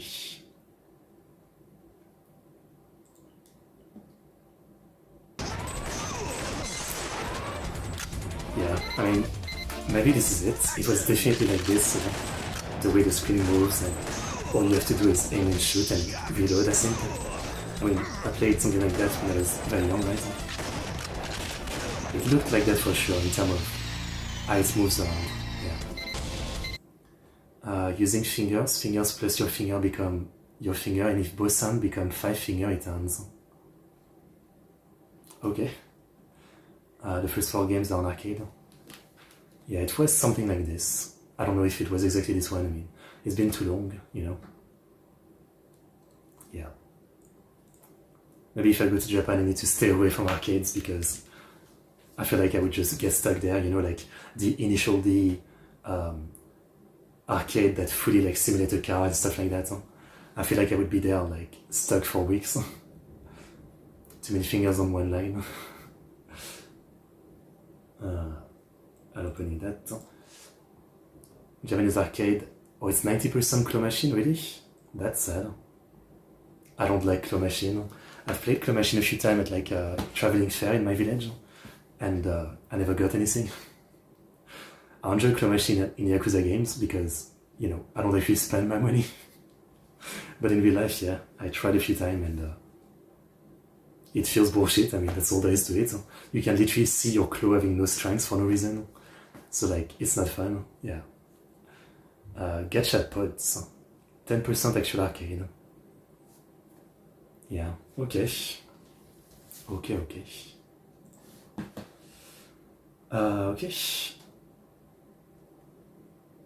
Oh, the Yakuza 3 vending machine. Fair enough. Next we have video by the channel Takafumi Sakagami, and this is when visual novel fans make an heroine. When you think of a fan disc, what comes to mind? Maybe you imagine a bunch of if scenarios, alternate timelines of a story you'd already read. Maybe you think of short follow-ups to the roots in the original game. Maybe you dream of the cute side character getting her own story. In practice, fan discs are quite limited in their scope. They are a bit of extra content for... I wonder if I've read any fan disc. I think I have. Magikoi had some fan disc, even though it already has like so many votes for like so many girls, right? But I think there was some fan disc on top of that. I mean, I like the concept, even though it's basically like a dojin, since it's not the original creator like writing a vote for another character. But I like the concept. Yeah, I know that Tsukihime has very popular fan disc. Kagetsu Toya or something, I think it's called. A physical cabinet of Taiko no Tatsujin.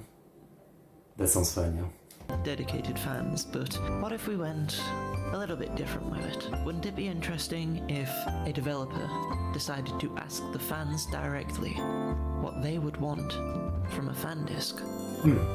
Developed by Terios, Happy Princess isn't a popular game by any means, but it has its fans. Those fans are going to be important later, but let's start at the start. The selling point of Happy Princess, it's an Ojo-sama game. There are a bunch of pretty princesses from a foreign land that exists in another realm which no one on Earth has ever heard of. Whichever one of these princesses marries the protagonist will gain power, and that's the setup. By most regards, it's a generic, light, arrogant plot that, if not for the impressive voice cast, would be entirely forgettable.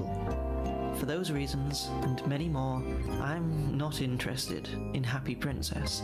That's not the game we're talking about, but it was a game that fostered a dedicated community. And what's most important in this backstory is the existence of those fans. Why?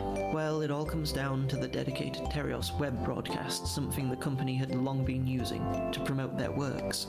Surprisingly, the broadcasts have all been archived, so I was able to step back in time and listen to the Terios of the 2000s. So, Terios ran an internet radio show, hosted by one of the Happy Princess voice actors, Ohana Don, plus mainstay actor in the company's games, Kaneda Mahiru. After Happy Princess's release, a new, innocuous corner began to air, similar to the segment in which listeners could propose legislation towards making an ideal country. This new corner asked for viewers to write in with... I can imagine the type of freaky stuff people have said. Your ideal country legislation, like, do I even need to say anything? Their ideas of the ideal woman, all for the hosts to react to. To briefly summarize those ideas, I'll cut a quote from the 30th episode of the broadcast. Tsundere twin tail Nisok Setai Ryoiki princess in poverty, and all kinds of ideas. Tsundere twin tail Nisok and Zeta Ryoiki princess in poverty, and all kind of ideas. Alright then.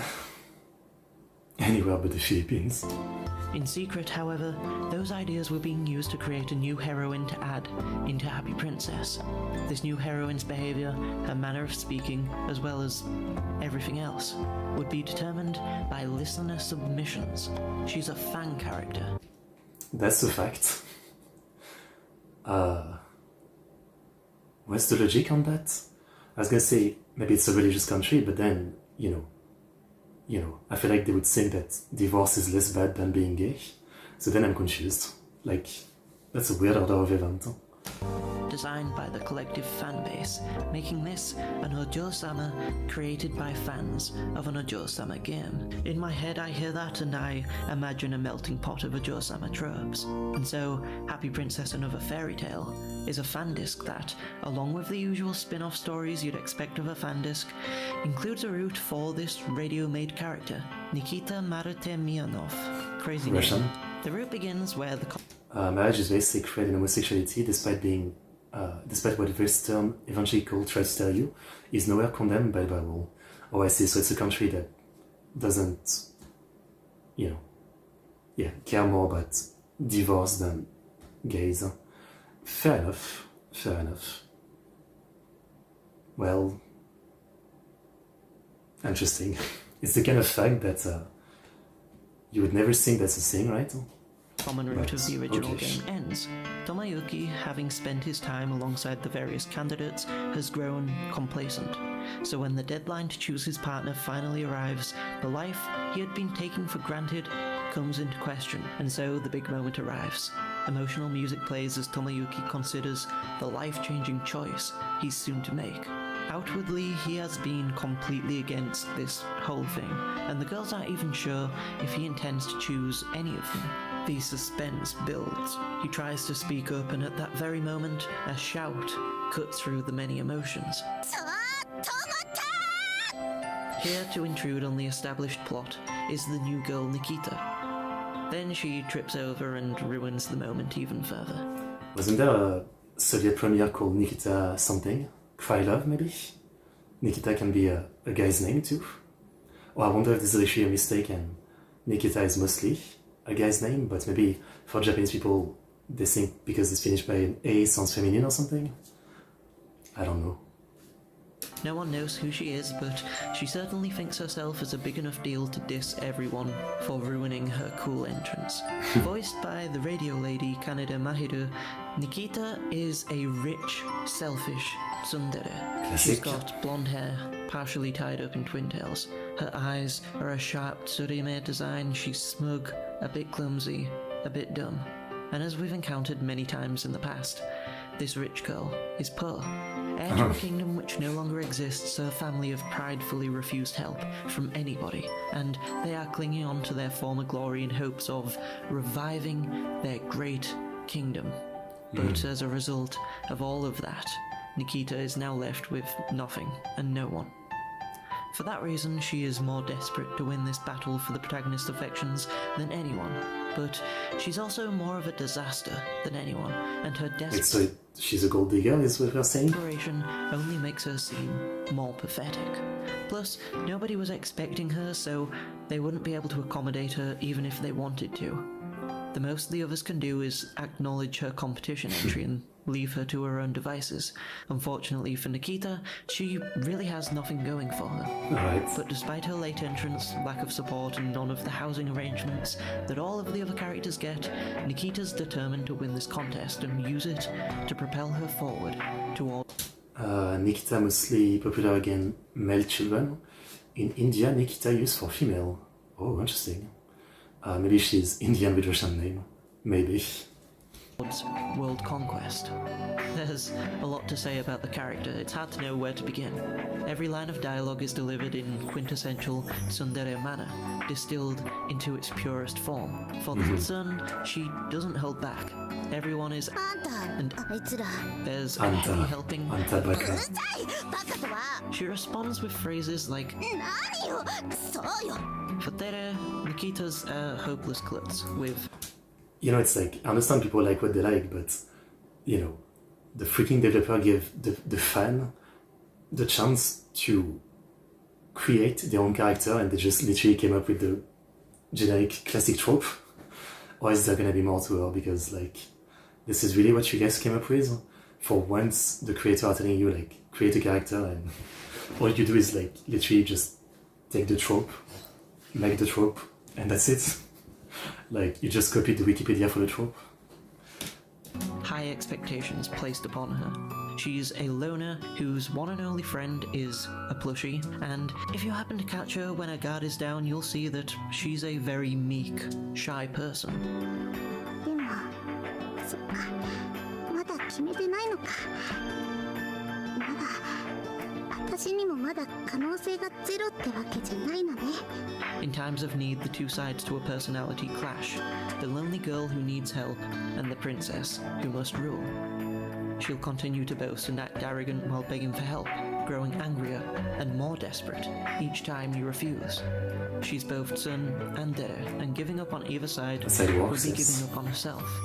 She is all of this, all the time. I was basically smiling every time she spoke. It's such a pure depiction of the trope. A trope that has, frankly, spent more time being subverted and parodied than established. Is it true though? Isn't Ojosama very established? Isn't Tsundere very established? I don't know. I've got the impression it is, but yeah. You don't notice how rare it is to see these archetypal roles played straight until you start looking for sincere Hello sir, what's up? To go in a minute to eat. Well, have a good meal and thanks for dropping by. representations of them. Also, the voice actor's delivery reminds me a bit of Tosaka Rin from Fate, so if you're a Tosaka fan, maybe add this one to your reading list. You don't have to play the original. But by that logic again, most Tsundere will sound the same. A decent amount of time is spent on recapping and re-establishing the Things are system okay, of yeah. setting. So, with nowhere to go and no one to rely on, Nikita plans to spend her first night in this world on the street.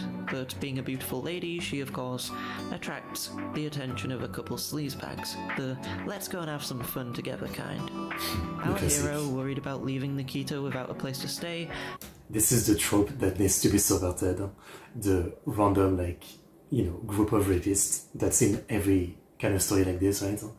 But we subvert that when, well, you know, at first you think that's what they're doing, but then actually they just want to go, you know, have fun to karaoke or something with the girl. goes off looking for her and stumbles into the scene just as Nikita breaks free from the Nampa nitwits. Then, after much arguing, I've played many of them. As I always say, I, you know, really love visual novel, even though last couple of years the only one I've read is Mangaka, and that was so long, and you know, while I love it, it was really like, it tired me for a couple of years, I feel like. But yeah, I love many of them. Magikoi, you know, Move Level Alternative, Sayonara. There's many I like, many. Nikita winds up staying at Tomoyuki's house. From there, I'd say the hook of the route is twofold. Daily interaction between the two characters and uncovering the truth behind Nikita's situation. Is that a strong hook? Maybe for the right person, but I wouldn't be surprised if you don't find it exciting. It is, like a lot of stories about this archetype, a simple tale of learning to trust others, to ask someone an honest question, and to trust their answer as honest. This isn't anything new or groundbreaking, and it's not an ambitious work. At the end of the day, it's a single linear route. I'm into edoge. I love the gym. I love read art. I mean, art is art, you know, whether it's read or not. In a fan disc, the amount of sprites is very limited, there's a little flair to the presentation, the writing style is plain and straightforward, and the UI is... well, it looks like this when you open up a menu, but... Sure, but that's all the VN of the time, right? Especially for like us in the West, a lot of like older VN from the 90s and 2000s, they literally will be a nightmare to run.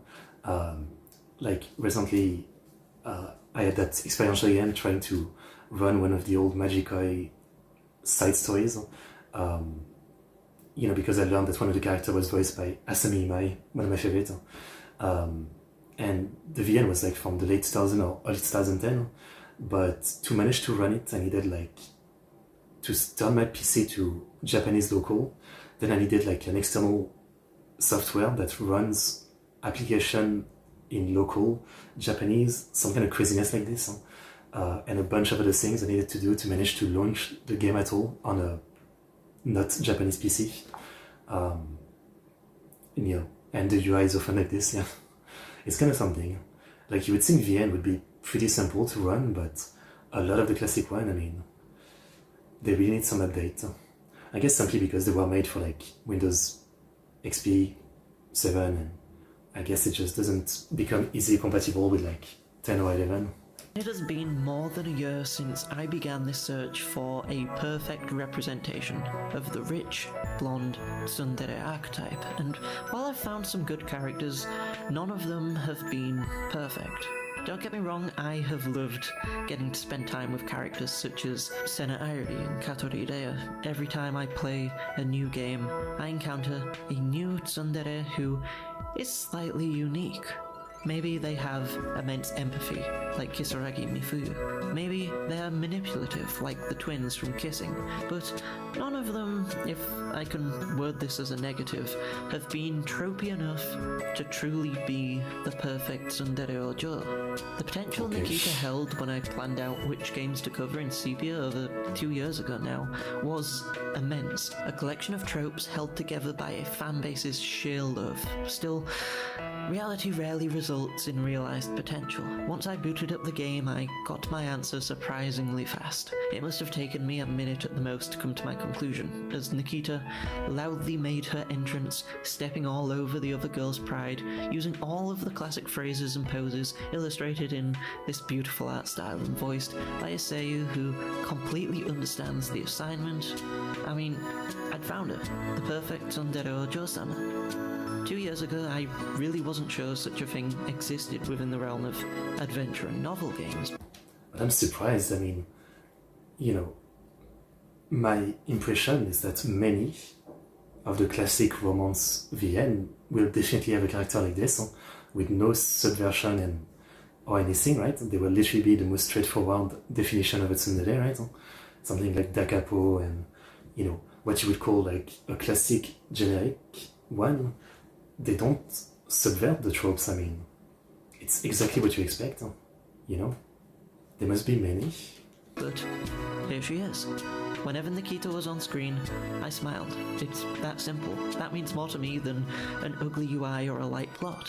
It sounds like such a basic thing, but it's nice to smile, don't you think?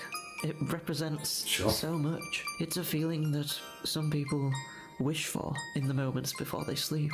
I hope that tomorrow will be happier. I'm always in search of these simple joys. Sometimes it lasts mere moments and sometimes it takes a couple of years, but it's a wonderful thing. I mean, I live to smile. But I get the point. I mean, this will like search for something specific like this, you know, and eventually finding it exactly what you are looking for, right? I get the joy in that, definitely. So do you, and so you will. One day, maybe not at Nikita, maybe not at a tsundere, but regardless of your tastes, small things can bring each of us the greatest joys. Nikita is the manifestation of a small fanbase's greatest joy. It's fandis content in its truest form, so if you want to create that joy in others, just ask the world what it loves, and trust in their reply. The lesson of this fandisc and the message of this route, they practically rhyme. Okay, well, nice video. I mean, again, the point is that the character isn't actually interesting to you or me, right? But I think the point here is more, again, about the fun of looking for something super specific, you know, like the, you know, getting the idea that you want to see the perfect tsundere ojo-sama, and going to a lot of media to eventually find one that feels like, to you, that perfect representation. So I definitely get the point here, yeah. Definitely been on some rabbit hole sometime, looking for stuff like this, especially if you have some archetype that you like, and yeah, maybe you're tired of seeing like subverted version of the archetype, you just want like the straightforward version to the max, so you're trying to look for media that actually does it. I get it, I get the point. Good video, good video. Okay, give me 5 minutes, quick break, I need something to drink. Next we watch a video about Nightcore. Should be interesting. Coming back.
Okay, I'm back.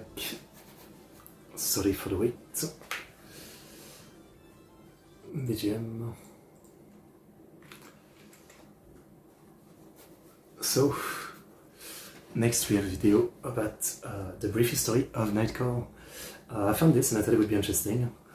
I guess it is Otaku related. When I was younger, and I first got onto YouTube on 2012, 13, 14, I got into Nightcore, which my definition would be just remix of any song with a filter to make the vocals sound like an anime girl, I guess. Often also increasing the BPM of the song, maybe. I kind of have this memory of playing Dead Island 2 on my PS3, while on my PC I was playing some Nightcore, you know, like Angel with a Shotgun and God is a Girl, stuff like that. I enjoyed it for like a couple months, and then I just forgot about it as I got more into metal and other things, right? But there was a little bit, a long time ago, that I was into it, so I kind of want to see the history. This is by Randy Moon.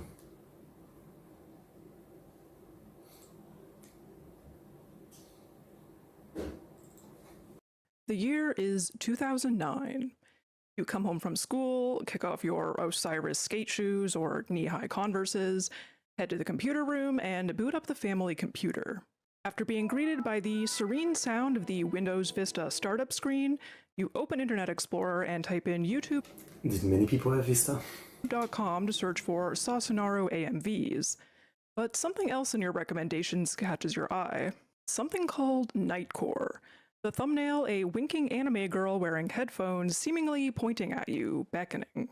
You click on it, and soon the squeaky vocals and rapidly pounding bass are filling your ears. Life is good. If any of that caused you to be overcome with nostalgia, it might be time to get your prostate checked. Potentially. I guess I'm almost 28, I mean, end of life as we know. I should do a stream, like a reaction stream to classic Nightcore song for like a nostalgia trip or something, yeah. I genuinely haven't really listened again to any song in so long. Since again, yeah, I just kind of was only into it for a few months, yeah. I'm just kidding. Pushing 30 is still young. Right, guys? Please say yeah. If you were chronically online before the term chronically online was even invented, then I'm sure you've at least heard of Nightcore, the genre of music remixes that dominated YouTube in the late 2000s and early 2010s, in which popular songs were sped up to heart attack-inducing BPMs, giving the vocals a distinctive Alvin and the Chipmunks-esque quality, and paired with images of moe-style anime girls. But Nightcore didn't just fall out of a coconut tree in 2005 when YouTube came online. So where did it come from? I do wonder as well, I mean, again, I feel like it does, but maybe I'm wrong and it doesn't. Let's find out. How did it get so popular? Why was it associated with anime? And how is it related to the sped-up versions of songs that are all over TikTok right now? All of these questions and more will be answered in this video. First, we need to talk about the context in which Nightcore lived and all that came before it. And to do that, we have to go all the way back to the birth of electronic music in the mid-20th century. Electronic instruments like synthesizers and drum machines were developed in the 60s and 70s and eventually found widespread usage in genres like disco and synth pop in the late 70s and into the 80s. These genres were among the precursors to electronic dance music, or EDM. An umbrella term used to refer to various types of music meant to be danced to at clubs, raves, and festivals that emerged during the late 80s and early 90s. We're going to be focusing on 3 specific genres of EDM that are each related to Nightcore in some way. The first of these is happy hardcore. Happy hardcore is actually a subgenre of hardcore, sometimes known as hardcore techno, a genre that emerged from the European rave scene in the early 90s. Drawing inspiration in part from harder genres like industrial and hardcore punk, hardcore is characterized by tempos exceeding 160 BPM, aggressive distorted kicks, and often dark or violent themes. Happy hardcore split off towards the mid-90s, keeping the fast tempos and hard kicks, but bringing in uplifting vocals and piano melodies. If you're familiar with Searle of Pretty Rave Girl and Pika Girl fame, that's happy hardcore. It was a common practice for happy hardcore DJs in the 90s to play standard 12-inch vinyl records at 45 RPM, the speed meant for smaller 7-inch records. speeding the music up by about 35% and raising the pitch. Trance is another EDM genre that arose from the early 90s European rave scene. Named thus because of the hypnotic, trance-like state it was meant to induce, it featured atmospheric synths, long build-ups, and drops. When you think of stereotypical rave music, you're probably thinking of trance. Initially purely instrumental, vocals began to be incorporated more often as the genre progressed. And subgenres like uplifting trance and progressive trance, with their more commercially accessible sound, found some mainstream success in the mid to late 90s. You might be familiar with tracks like Children by Robert Miles, Castles in the Sky by Ian Van Dahl, or Adagio for Strings by Tiesto, all of which were commercially successful trance songs in the late 90s or early 2000s. Lastly, we have Eurodance, the EDM genre that I'm sure nearly all of you are familiar with, even if you don't realize it. In fact, if you've seen my Jamster Ringtones video, I know for a fact you're familiar with Eurodance. Crazy Frog is listed as a Eurodance artist on Wikipedia. Eurodance began in... I know Crazy Frog. When I was young, I remember getting a CD of Crazy Frog in McDonald's. For like a kid meal or something? The late 80s and found mainstream success in the 90s. With its roots in European disco, it also draws influence from hip-hop, house, techno, trance, and pop. Though the artists were often from non-English speaking countries, most Eurodance songs featured vocals sung in English with simple lyrics typically revolving around romance or partying. It was probably one of the most commercially successful EDM genres in the 90s and 2000s, not just in its native Europe, but over here in North America too. I mean, obviously spawned off Eurobeat as well, right? When I was growing up, there was at least one Eurodance song played at every sporting event and school dance. What is Love, Cotton Eye Joe, Barbie Girl, Better Off Alone. Oh, so this count as Eurodance, okay. I see. Crazy Frog racing game. Interesting. Blue Dabadi, We Like to Party, All the Things She Said, Dragostea Dinte, aka the Numa Numa song, Carmel Donson, Stereo Love, various songs by Cascada and Bass Hunter. The Okay, so that counts, okay. I'm starting to get an idea of what Eurodance is, yeah. list goes on. The popularity of this genre may have been driven in part by the internet, as many of these songs found homes on the burgeoning social media of the 2000s, particularly here on YouTube, where some of them became viral memes. My fellow Flipnote Hatena emigres may remember that several of these songs went triple platinum on there. By the 2010s, Eurodance had started influencing mainstream North American pop acts like Rihanna, Britney Spears, Lady Gaga, and Katy Perry. If you somehow don't remember any of the songs I just listed, you might recall Planet of the Bass, a song released in 2023 by comedian Kyle Gordon that was meant to be a parody of 90s and 2000s Eurodance songs and ended up going massively viral on TikTok. He was so right. Women are my favorite guy. The influences that these three genres had on the development of Nightcore will become clear when I explain where exactly Nightcore originated from. To do that, we must travel to Norway in the year 2002. Two high school students, Thomas S. Nilsson, aka DJ TNT, and Stefano Halla Soderholm, aka DJ SOS, had been given an assignment for one of their classes to create a song. They ended up creating an entire album called Energized under the name Nightcore because they were, quote, the core of the night, so you'll dance all night long. Inspired by happy hardcore, particularly the German group Scooter, whose songs featured pitched up vocals, the album consisted of remixed versions of trance and Eurodance songs that had been sped up and pitch shifted using a music arrangement program called Dance EJ3. Their aim was to make these songs sound happier, more upbeat, and pleasurable to listen to. They released 4 more albums under the Nightcore name over the next couple of years before abandoning the project and moving on with their lives. Years later, the duo decided to search the name of their old project online just for the heck of it, and were surprised to find that several of their songs had been uploaded to LimeWire and YouTube. They had never uploaded their music anywhere online themselves, having only distributed a few homemade CDs to family, friends, and local DJs in their hometown. And apparently to this day, they still have no idea how they found their way onto the internet. Most of their music is lost media nowadays, but a few songs have survived to this day. Most notably, Dom Dotty Doo, the song most commonly associated with the iconic pointing anime girl who you can maybe sort of see behind me, who is the character Ichinose Kyo from the hentai visual novel Imitation Lover, by the way, in case you were curious. In their search, they also noticed a few songs. See, as I said, there would be some connection to Japan. Of course. Of course, Anta is related to all this. Songs attributed to Nightcore that they had not made. A YouTube user known as Michael631 noticed this too. He was one of the first people to begin uploading the original Nightcore tracks onto YouTube from LimeWire in the late 2000s. One day he found a new Nightcore song, but soon realized it didn't come from the Norwegian duo. It was then that he discovered that songs in the Nightcore style could very easily be made by anyone by simply increasing the speed and pitch of a pre-existing song using a basic free audio software like Audacity. At this point, he started creating and posting his own Nightcore remixes, as did several other people, and the scene began to grow. He continued to do so well into the 2010s, although his channel hasn't seen any new uploads since early 2019. He also founded a Nightcore-themed forum called Nightcore Universe, which is still active in 2026. The music of the late 2000s Nightcore scene on YouTube tried to remain true to the concept originally pioneered by our Norwegian friends. Mainly trance and Eurodance songs sped up 25 to 30%, resulting in a BPM of around 160 to 180 and raising the pitch by about 5.5 semitones, and accompanied by a picture of an anime girl. Except that last part wasn't pioneered by the original duo. The covers of their albums contain 0 anime girls. So how did Nightcore come to be associated with anime?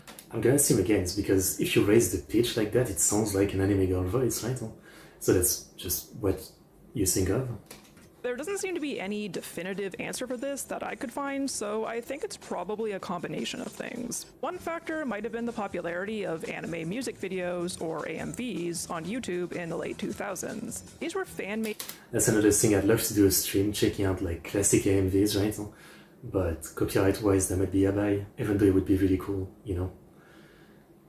Caramel Danson, taking Swedish song plus GIF from a game, making meme. I don't really know that. Yeah. Edits of clips from an anime or video game set to music. They might focus on a particular series, character, or ship, or contain clips from a variety of anime. AMVs were a significant component of online anime fandom in the 2000s, and many anime conventions even had AMV competitions. Eurodance songs were a popular choice of music to accompany AMVs, and it wasn't long before the Nightcore version. I always tell this story, but I say it again. The first video I ever put to YouTube was an AMV. You know, back in 2012 or 13, around that time, I had watched Sword Art Online and I really liked it. And I had seen other people's AMV, and I thought of making an AMV. I think I downloaded like a cracked version of Sony Vegas, or maybe it was just Vegas at the time. Or no, it was Sony Vegas and Nice just Vegas. And there was that fight around like the later part of the show where like he fights this big blue demon thing, and I was really into Metallica at the time, so I took Metallica Enter Sandman as the song, then I took the episode with the fight with the blue demon, and my editing was literally just like cutting any talking in the scene and just putting like the fighting over the song. But then at some point I think I remember that like the song was too long and I didn't have enough of the fighting footage without the talking, so you know, I just tried to cut a piece of the song out so it would fit with the video. And that was my first AMV. I mean, there was probably like 30-40 cut max, right? It was pretty basic. It's lost. I have no idea. I think I had lost that channel at some point. Maybe it's when I was trying to upload some anime episode, because I was like, you know, I was pretty stupid and I was like, why is there no anime episode on YouTube? Let me upload stuff.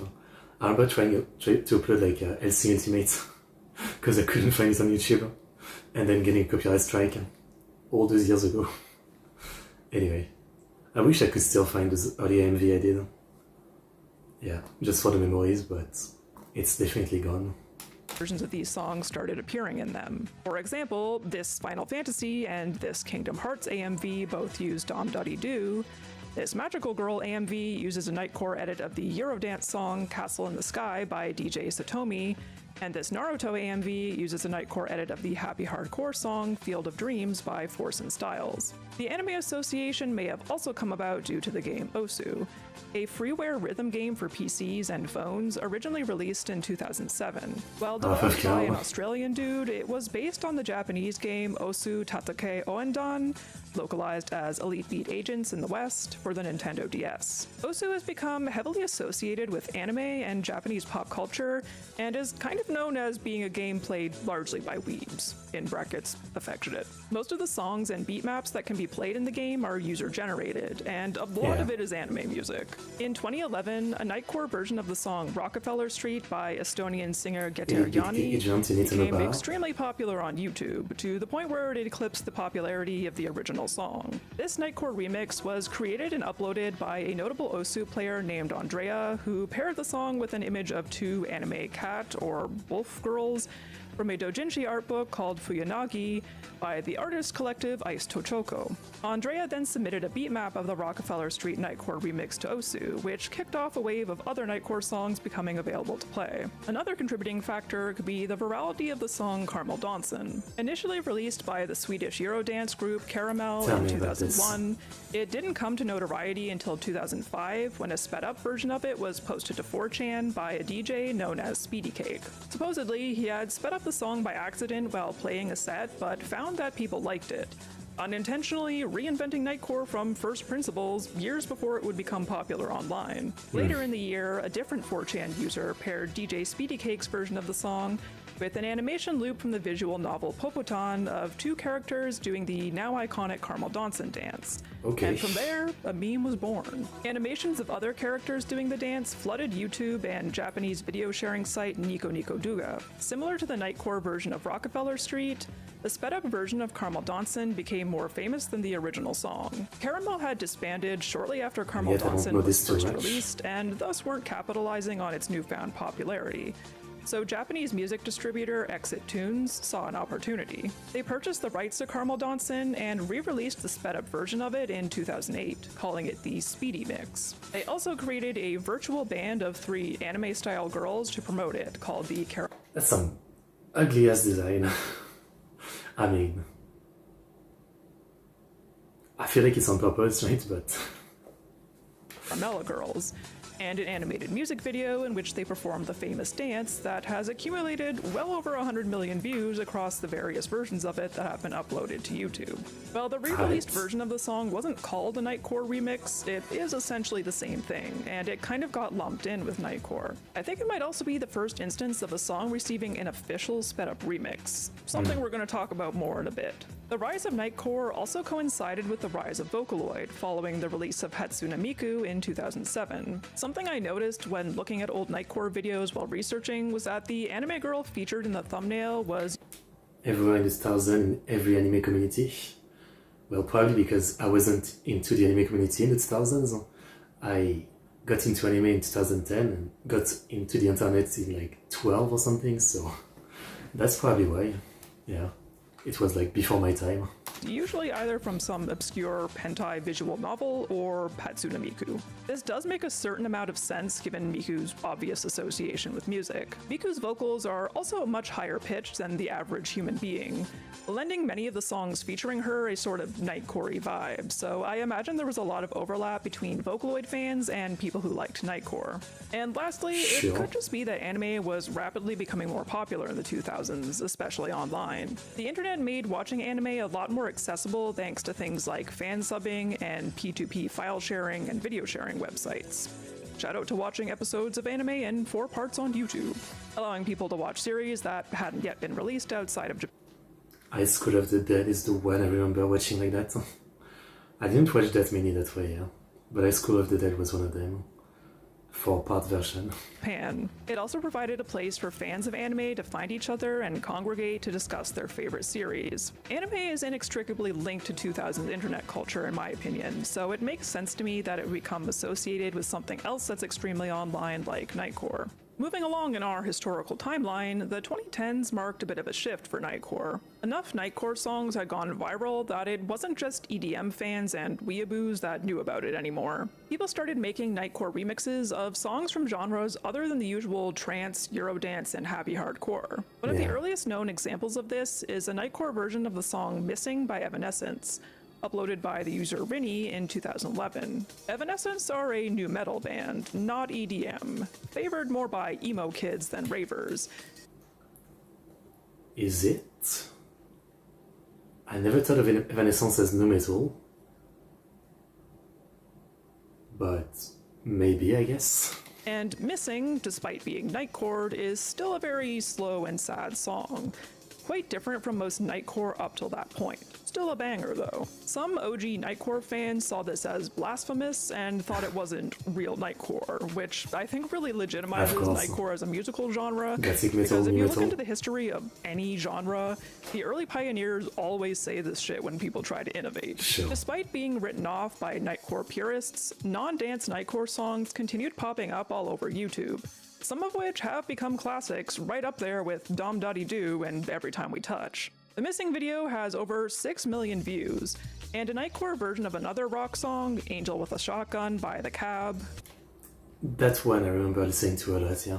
Uploaded in 2012 by Cut Love RX, has 270 million views, and I think might actually be the most viewed Nightcore video currently on YouTube. Pretty soon, just about any and every slightly popular song was getting a Nightcore remix regardless of genre. My personal favorite is the Nightcore version of Trap Queen. It was common to see people in the comments of Nightcore videos musing about how so many songs just sounded...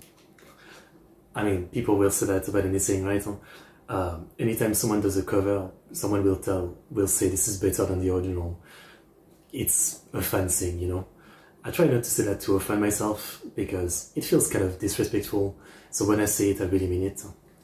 You know? Better sped up for some reason. But as with so many things, it maybe got a little oversaturated, which is when its reputation started to decline. The term Nightcore had become a shorthand for song but faster, as opposed to the name of a distinct genre or style of music. As it became more popular, it sort of broke containment from its fan base of internet weirdos, and a lot of normies, for lack of a better word, didn't really get it. They thought it was weird or annoying or a lazy, low-effort way of making music, not worthy of being taken seriously. I've spoken about the rise of cringe culture in the 2010s and... I mean, it doesn't even matter, like, even if all you do is speed up a song and pitch the vocals, you know, what does it matter if the process is lazy if it sounds good, you know what I mean? It's not that deep.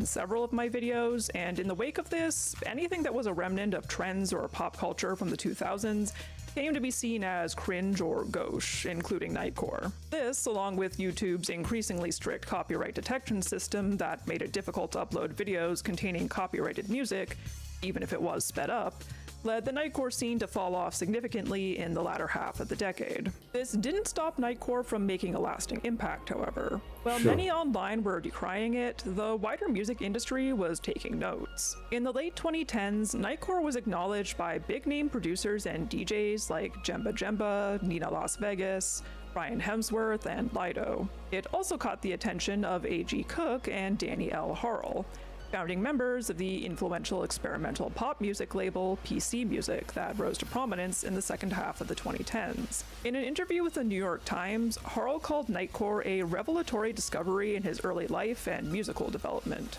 The artists associated with PC Music pioneered a sound that would come to be known as hyperpop, an exaggerated and maximalist take on pop music that incorporates elements of EDM. The influences of Nightcore can definitely be felt in the early hyperpop scene. The music was fast, upbeat, energetic, and danceable. Pitched-up vocals were staples of the early work of hyperpop artists like Sophie, A.G. Cook, Cutie, 100gex, Jane Ruver, Osquin, and Kamo. The genre also frequently referenced 2000s internet culture and its sound, lyrics, and aesthetics. In the 2020s, the hyperpop sound in turn started to influence mainstream pop music, with artists like Charlie XCX, I just saw tits. Are we really on YouTube? Camila Cabello, Kim Petras, and Pink Pantheress drawing inspiration from it and gaining widespread recognition. So basically what I'm saying is, if we didn't have Nightcore, we never would have had Brat Summer. Hyperpop itself went on to spawn several microgenres in which elements of Nightcore can also be seen. Digicore moved away from the more happy, poppy sounds of PC music artists and went in a more 100gex direction. I was gonna say, there must be like an opposite of Nightcore, like, you know, you just deepen the vocal and slow down the song or something. Taking more inspiration from hip-hop, particularly artists like Blade, and utilizing heavy auto-tune, chaotic layered beats, high-pitched vocals, and sharp 808s. The result is often even more abrasive and experimental than regular hyperpop.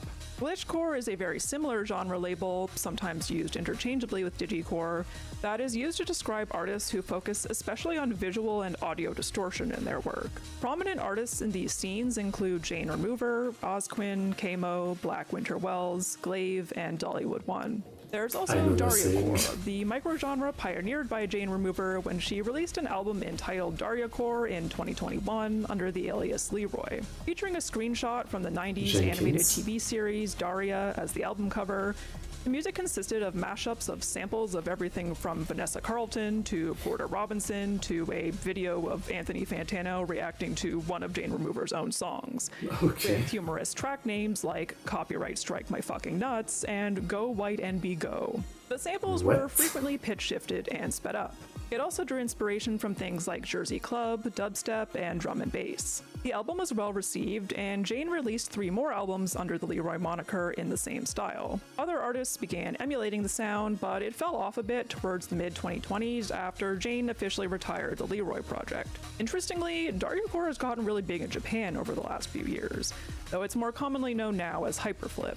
And Jane actually revived the Leroy SoundCloud account last year and has been uploading new tracks semi-regularly, so new Daryacore album coming soon, perhaps? Did I make this video just so I would have an excuse to talk about Jane Remover? I'll never tell. Moving further into the hip-hop side of things, Nightcore's influence can be felt in subgenres like Hex and Rage. Rage is sort of like hyperpop meets trap. Similar to hyperpop, it takes a lot of inspiration from EDM, and there's often a lot of crossover with digicore, with a similar prevalence of high-pitched auto-tuned vocals, heavy 808s, and aggressive production. One of the first and most influential Rage albums was Playboi Carti's Whole Lotta Red in 2020. It could even be argued that Carti's signature baby voice was influenced by Nightcore. Rage became more extreme and experimental over time and has more or less become the definitive sound of underground hip-hop. Notable artists making Rage music include Netspend, Yeet, Che, Lil Uzi Vert, Lucy Bedrock, Osama-san, and Slayer. Hex music takes... Didn't Lil Uzi Vert have a song with Baby Metal of all singing? I think so. An even more direct influence from Nightcore. It consists of hip-hop songs that are sped up, pitched up, and bit crushed, an effect that makes the music sound like it was recorded with and played out of a Nintendo DSi.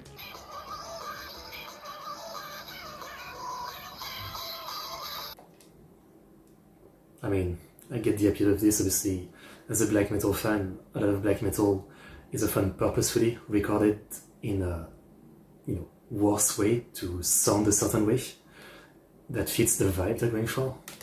The Hex scene was born in 2019 when an album called Rare RCB Hexed.mp3 was uploaded to the YouTube channel of net label Dismiss Yourself, attributed to Tomoe_The Undying. People were intrigued by this mysterious album, and it was eventually discovered to be remixes of songs by the rap collective Reptilian Club Boys, created by Stacey Minaj, member of a collective known as Hexcast Crew. Someone in the comments aptly described it as when they start putting Carti songs on Chinese bootleg toys. Dismiss Yourself continued to release albums and mixes in a similar style, and the popularity of Hexed grew. Some hip-hop musicians applied Hexed principles to their original music, adding pitch shifting and bit crushing effects to their songs, and again, there is some crossover with Rage and digicore here. Artists making music in this style include Yabujin, Susie Sista, Lucia, and High C. The visual aesthetics of Hexed are also This is all going so much deeper than anticipated.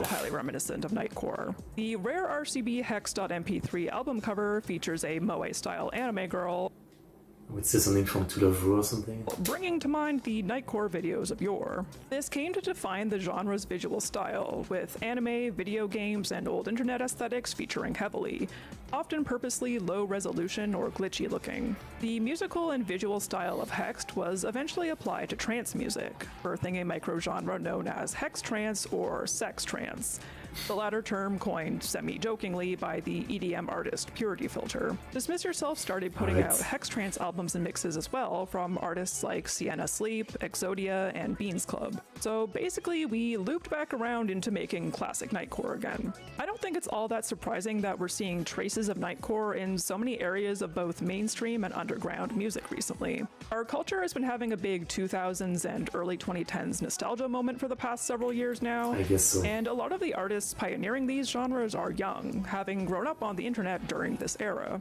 And now we have to talk about the TikTok of it all. Even if you don't use the app yourself, I'm sure you are aware that music plays a big role on there. Clips of songs are often added to videos, and the app has made countless songs go viral and even launched some artists' careers. You know, I said it before that, like, I feel like the meme of the boomer who doesn't know what's going on. As someone who only uses YouTube, I don't use Spotify, Apple Music, TikTok, Instagram, like, you know, I go on Reddit every day. I don't even use Twitter anymore, right? But very often, especially like for the music I react to on this channel, you know, it will have like 5 million views or something, the song on YouTube, but then, you know, sometime in the comments or in the description, I quickly realized that it might have like 100 million views through all the TikTok remixes or whatever there is. So things are very challenging, like how you can tell whether a song or not is popular, right? I mean, on YouTube it might not look like much, but then, yeah, like on fucking TikTok it has like 50 times the views or something. And again, I feel like it's a different world because since I don't use it, I'm like totally unaware of things. It's pretty interesting how things go, you know?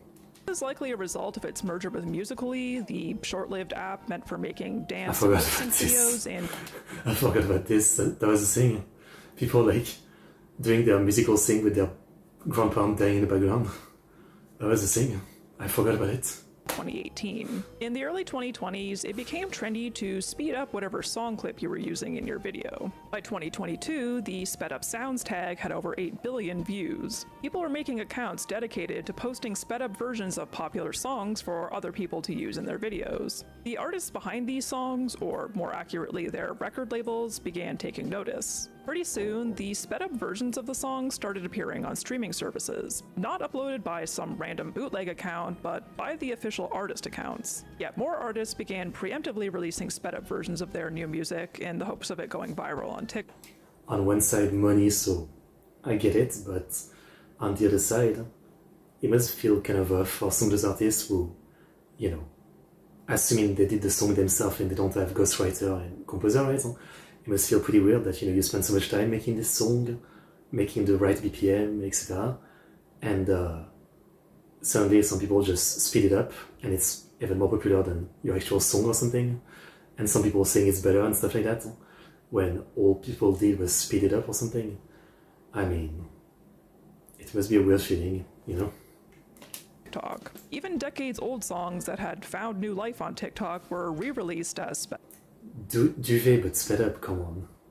Maybe it sounds good, but come on. sped up remixes. And some of the supposed bootleg accounts that had been uploading these remixes turned out to be run by big record labels. Spotify has a sped up songs playlist that has over 1 million saves. This is very interesting to me because these sped up versions of songs are essentially the same thing as Nightcore, but back when Nightcore was at its peak, artists were not re-releasing their songs as Nightcore versions, with the exception of Carmel Johnson, I guess. Nightcore was never taken this seriously by the mainstream music industry and was treated as a joke by most people outside its core fanbase.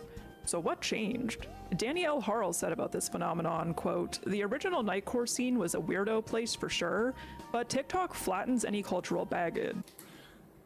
I don't want to be that guy, but isn't TikTok a weirdo place as well? So in the end, we have just looped. I mean, from the weirdo of early YouTube to the weirdo of TikTok, I mean, what's the difference? I don't know. Don't flame me. It becomes a tool. TikTok has provided context for lots of sounds that are strange or disorienting because they grab your attention, end quote. I definitely agree with this. A lot of really niche music ends up going viral on TikTok, including many songs from the Nightcore influenced microgenres we just looked at. I think sped up music in particular does well on TikTok because it packs more lyrical and emotional information into the typically short time frame of a TikTok video. It reflects the shortened attention spans that come with scrolling endless. I was gonna say, like, on one side I liked Nightcore for the style, not because it was faster or something, but it reminds me all the time that there's a ton of people who watch anime, for example, in 2x speed.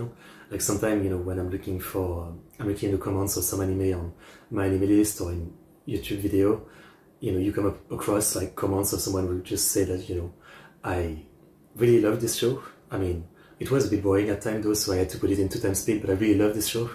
And to me, it's always kind of insane. I feel like with music, it makes a bit more sense, because music is all about rhythm and stuff like that, right? So like changing BPM isn't that kind of a concept and an appeal, right?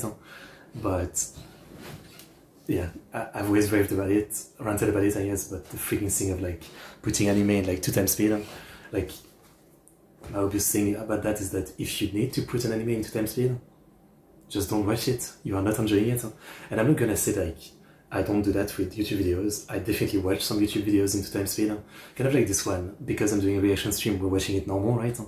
But, for the most part, while there's some stuff on screen, this is the kind of video that you could put as a podcast style video, right? Just listening to the narration. And so, it's nothing too complicated. So this is definitely the kind of video I wouldn't mind watching in 2x speed. And sometimes I do. I watch, there's quite a few channels that I like, but I feel like, they don't have like the best pace of narration, and so I put it in 2x speed. So I won't fully like shit on everybody who likes 2x speed, but it depends on what. I think a piece of media like a movie, TV show, an anime, if you put it in 2x speed, there I have a problem. Like, like it's just doesn't make sense to me. But something like a YouTube video, whatever, right? On TikTok, you only took the best part of the song and upload. Of course, it will bring song some attention, but then you found the full song and it might be middle. Yeah, I mean, that's what I assume, right? Is the reason why a lot of like the full version of songs on YouTube have like 5 million views, but supposedly on TikTok they have 100 million. But again, you could almost argue it's not the same song, because from what I understand on TikTok, it's only like a part of the song that went viral. So I guess that's another thing, right?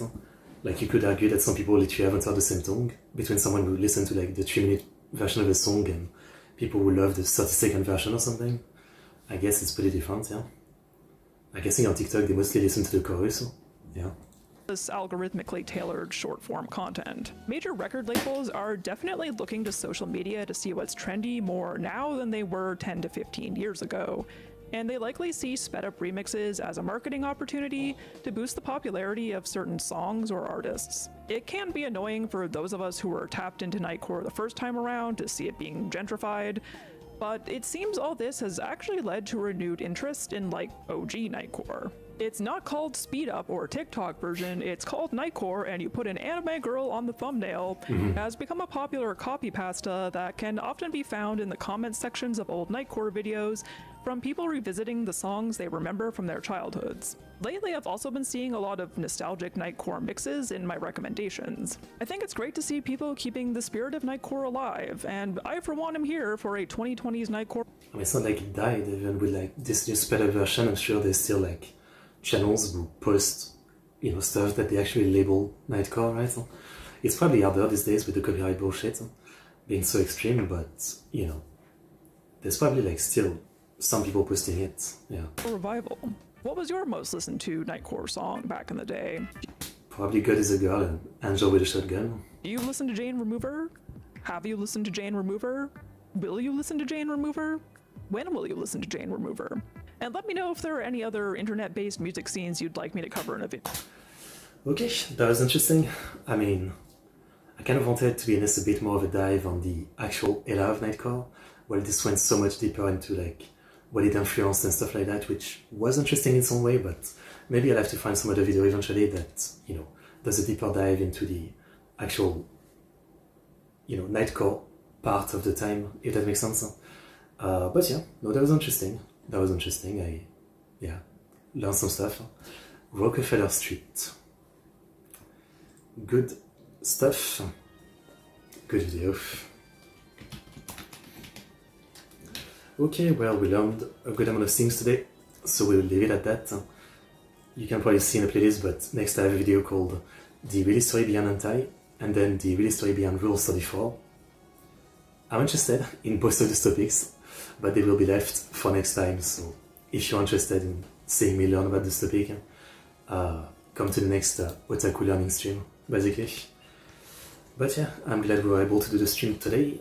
Tomorrow I am doing another Learning About Japan Celebrities stream. We're gonna learn about seiyuu, cosplayers, internet celebrities from Japan. Come watch if you're interested. Thank you guys for coming as always. Check out the original videos linked in the description. Like, subscribe, comment. I'll see you guys next time. See you.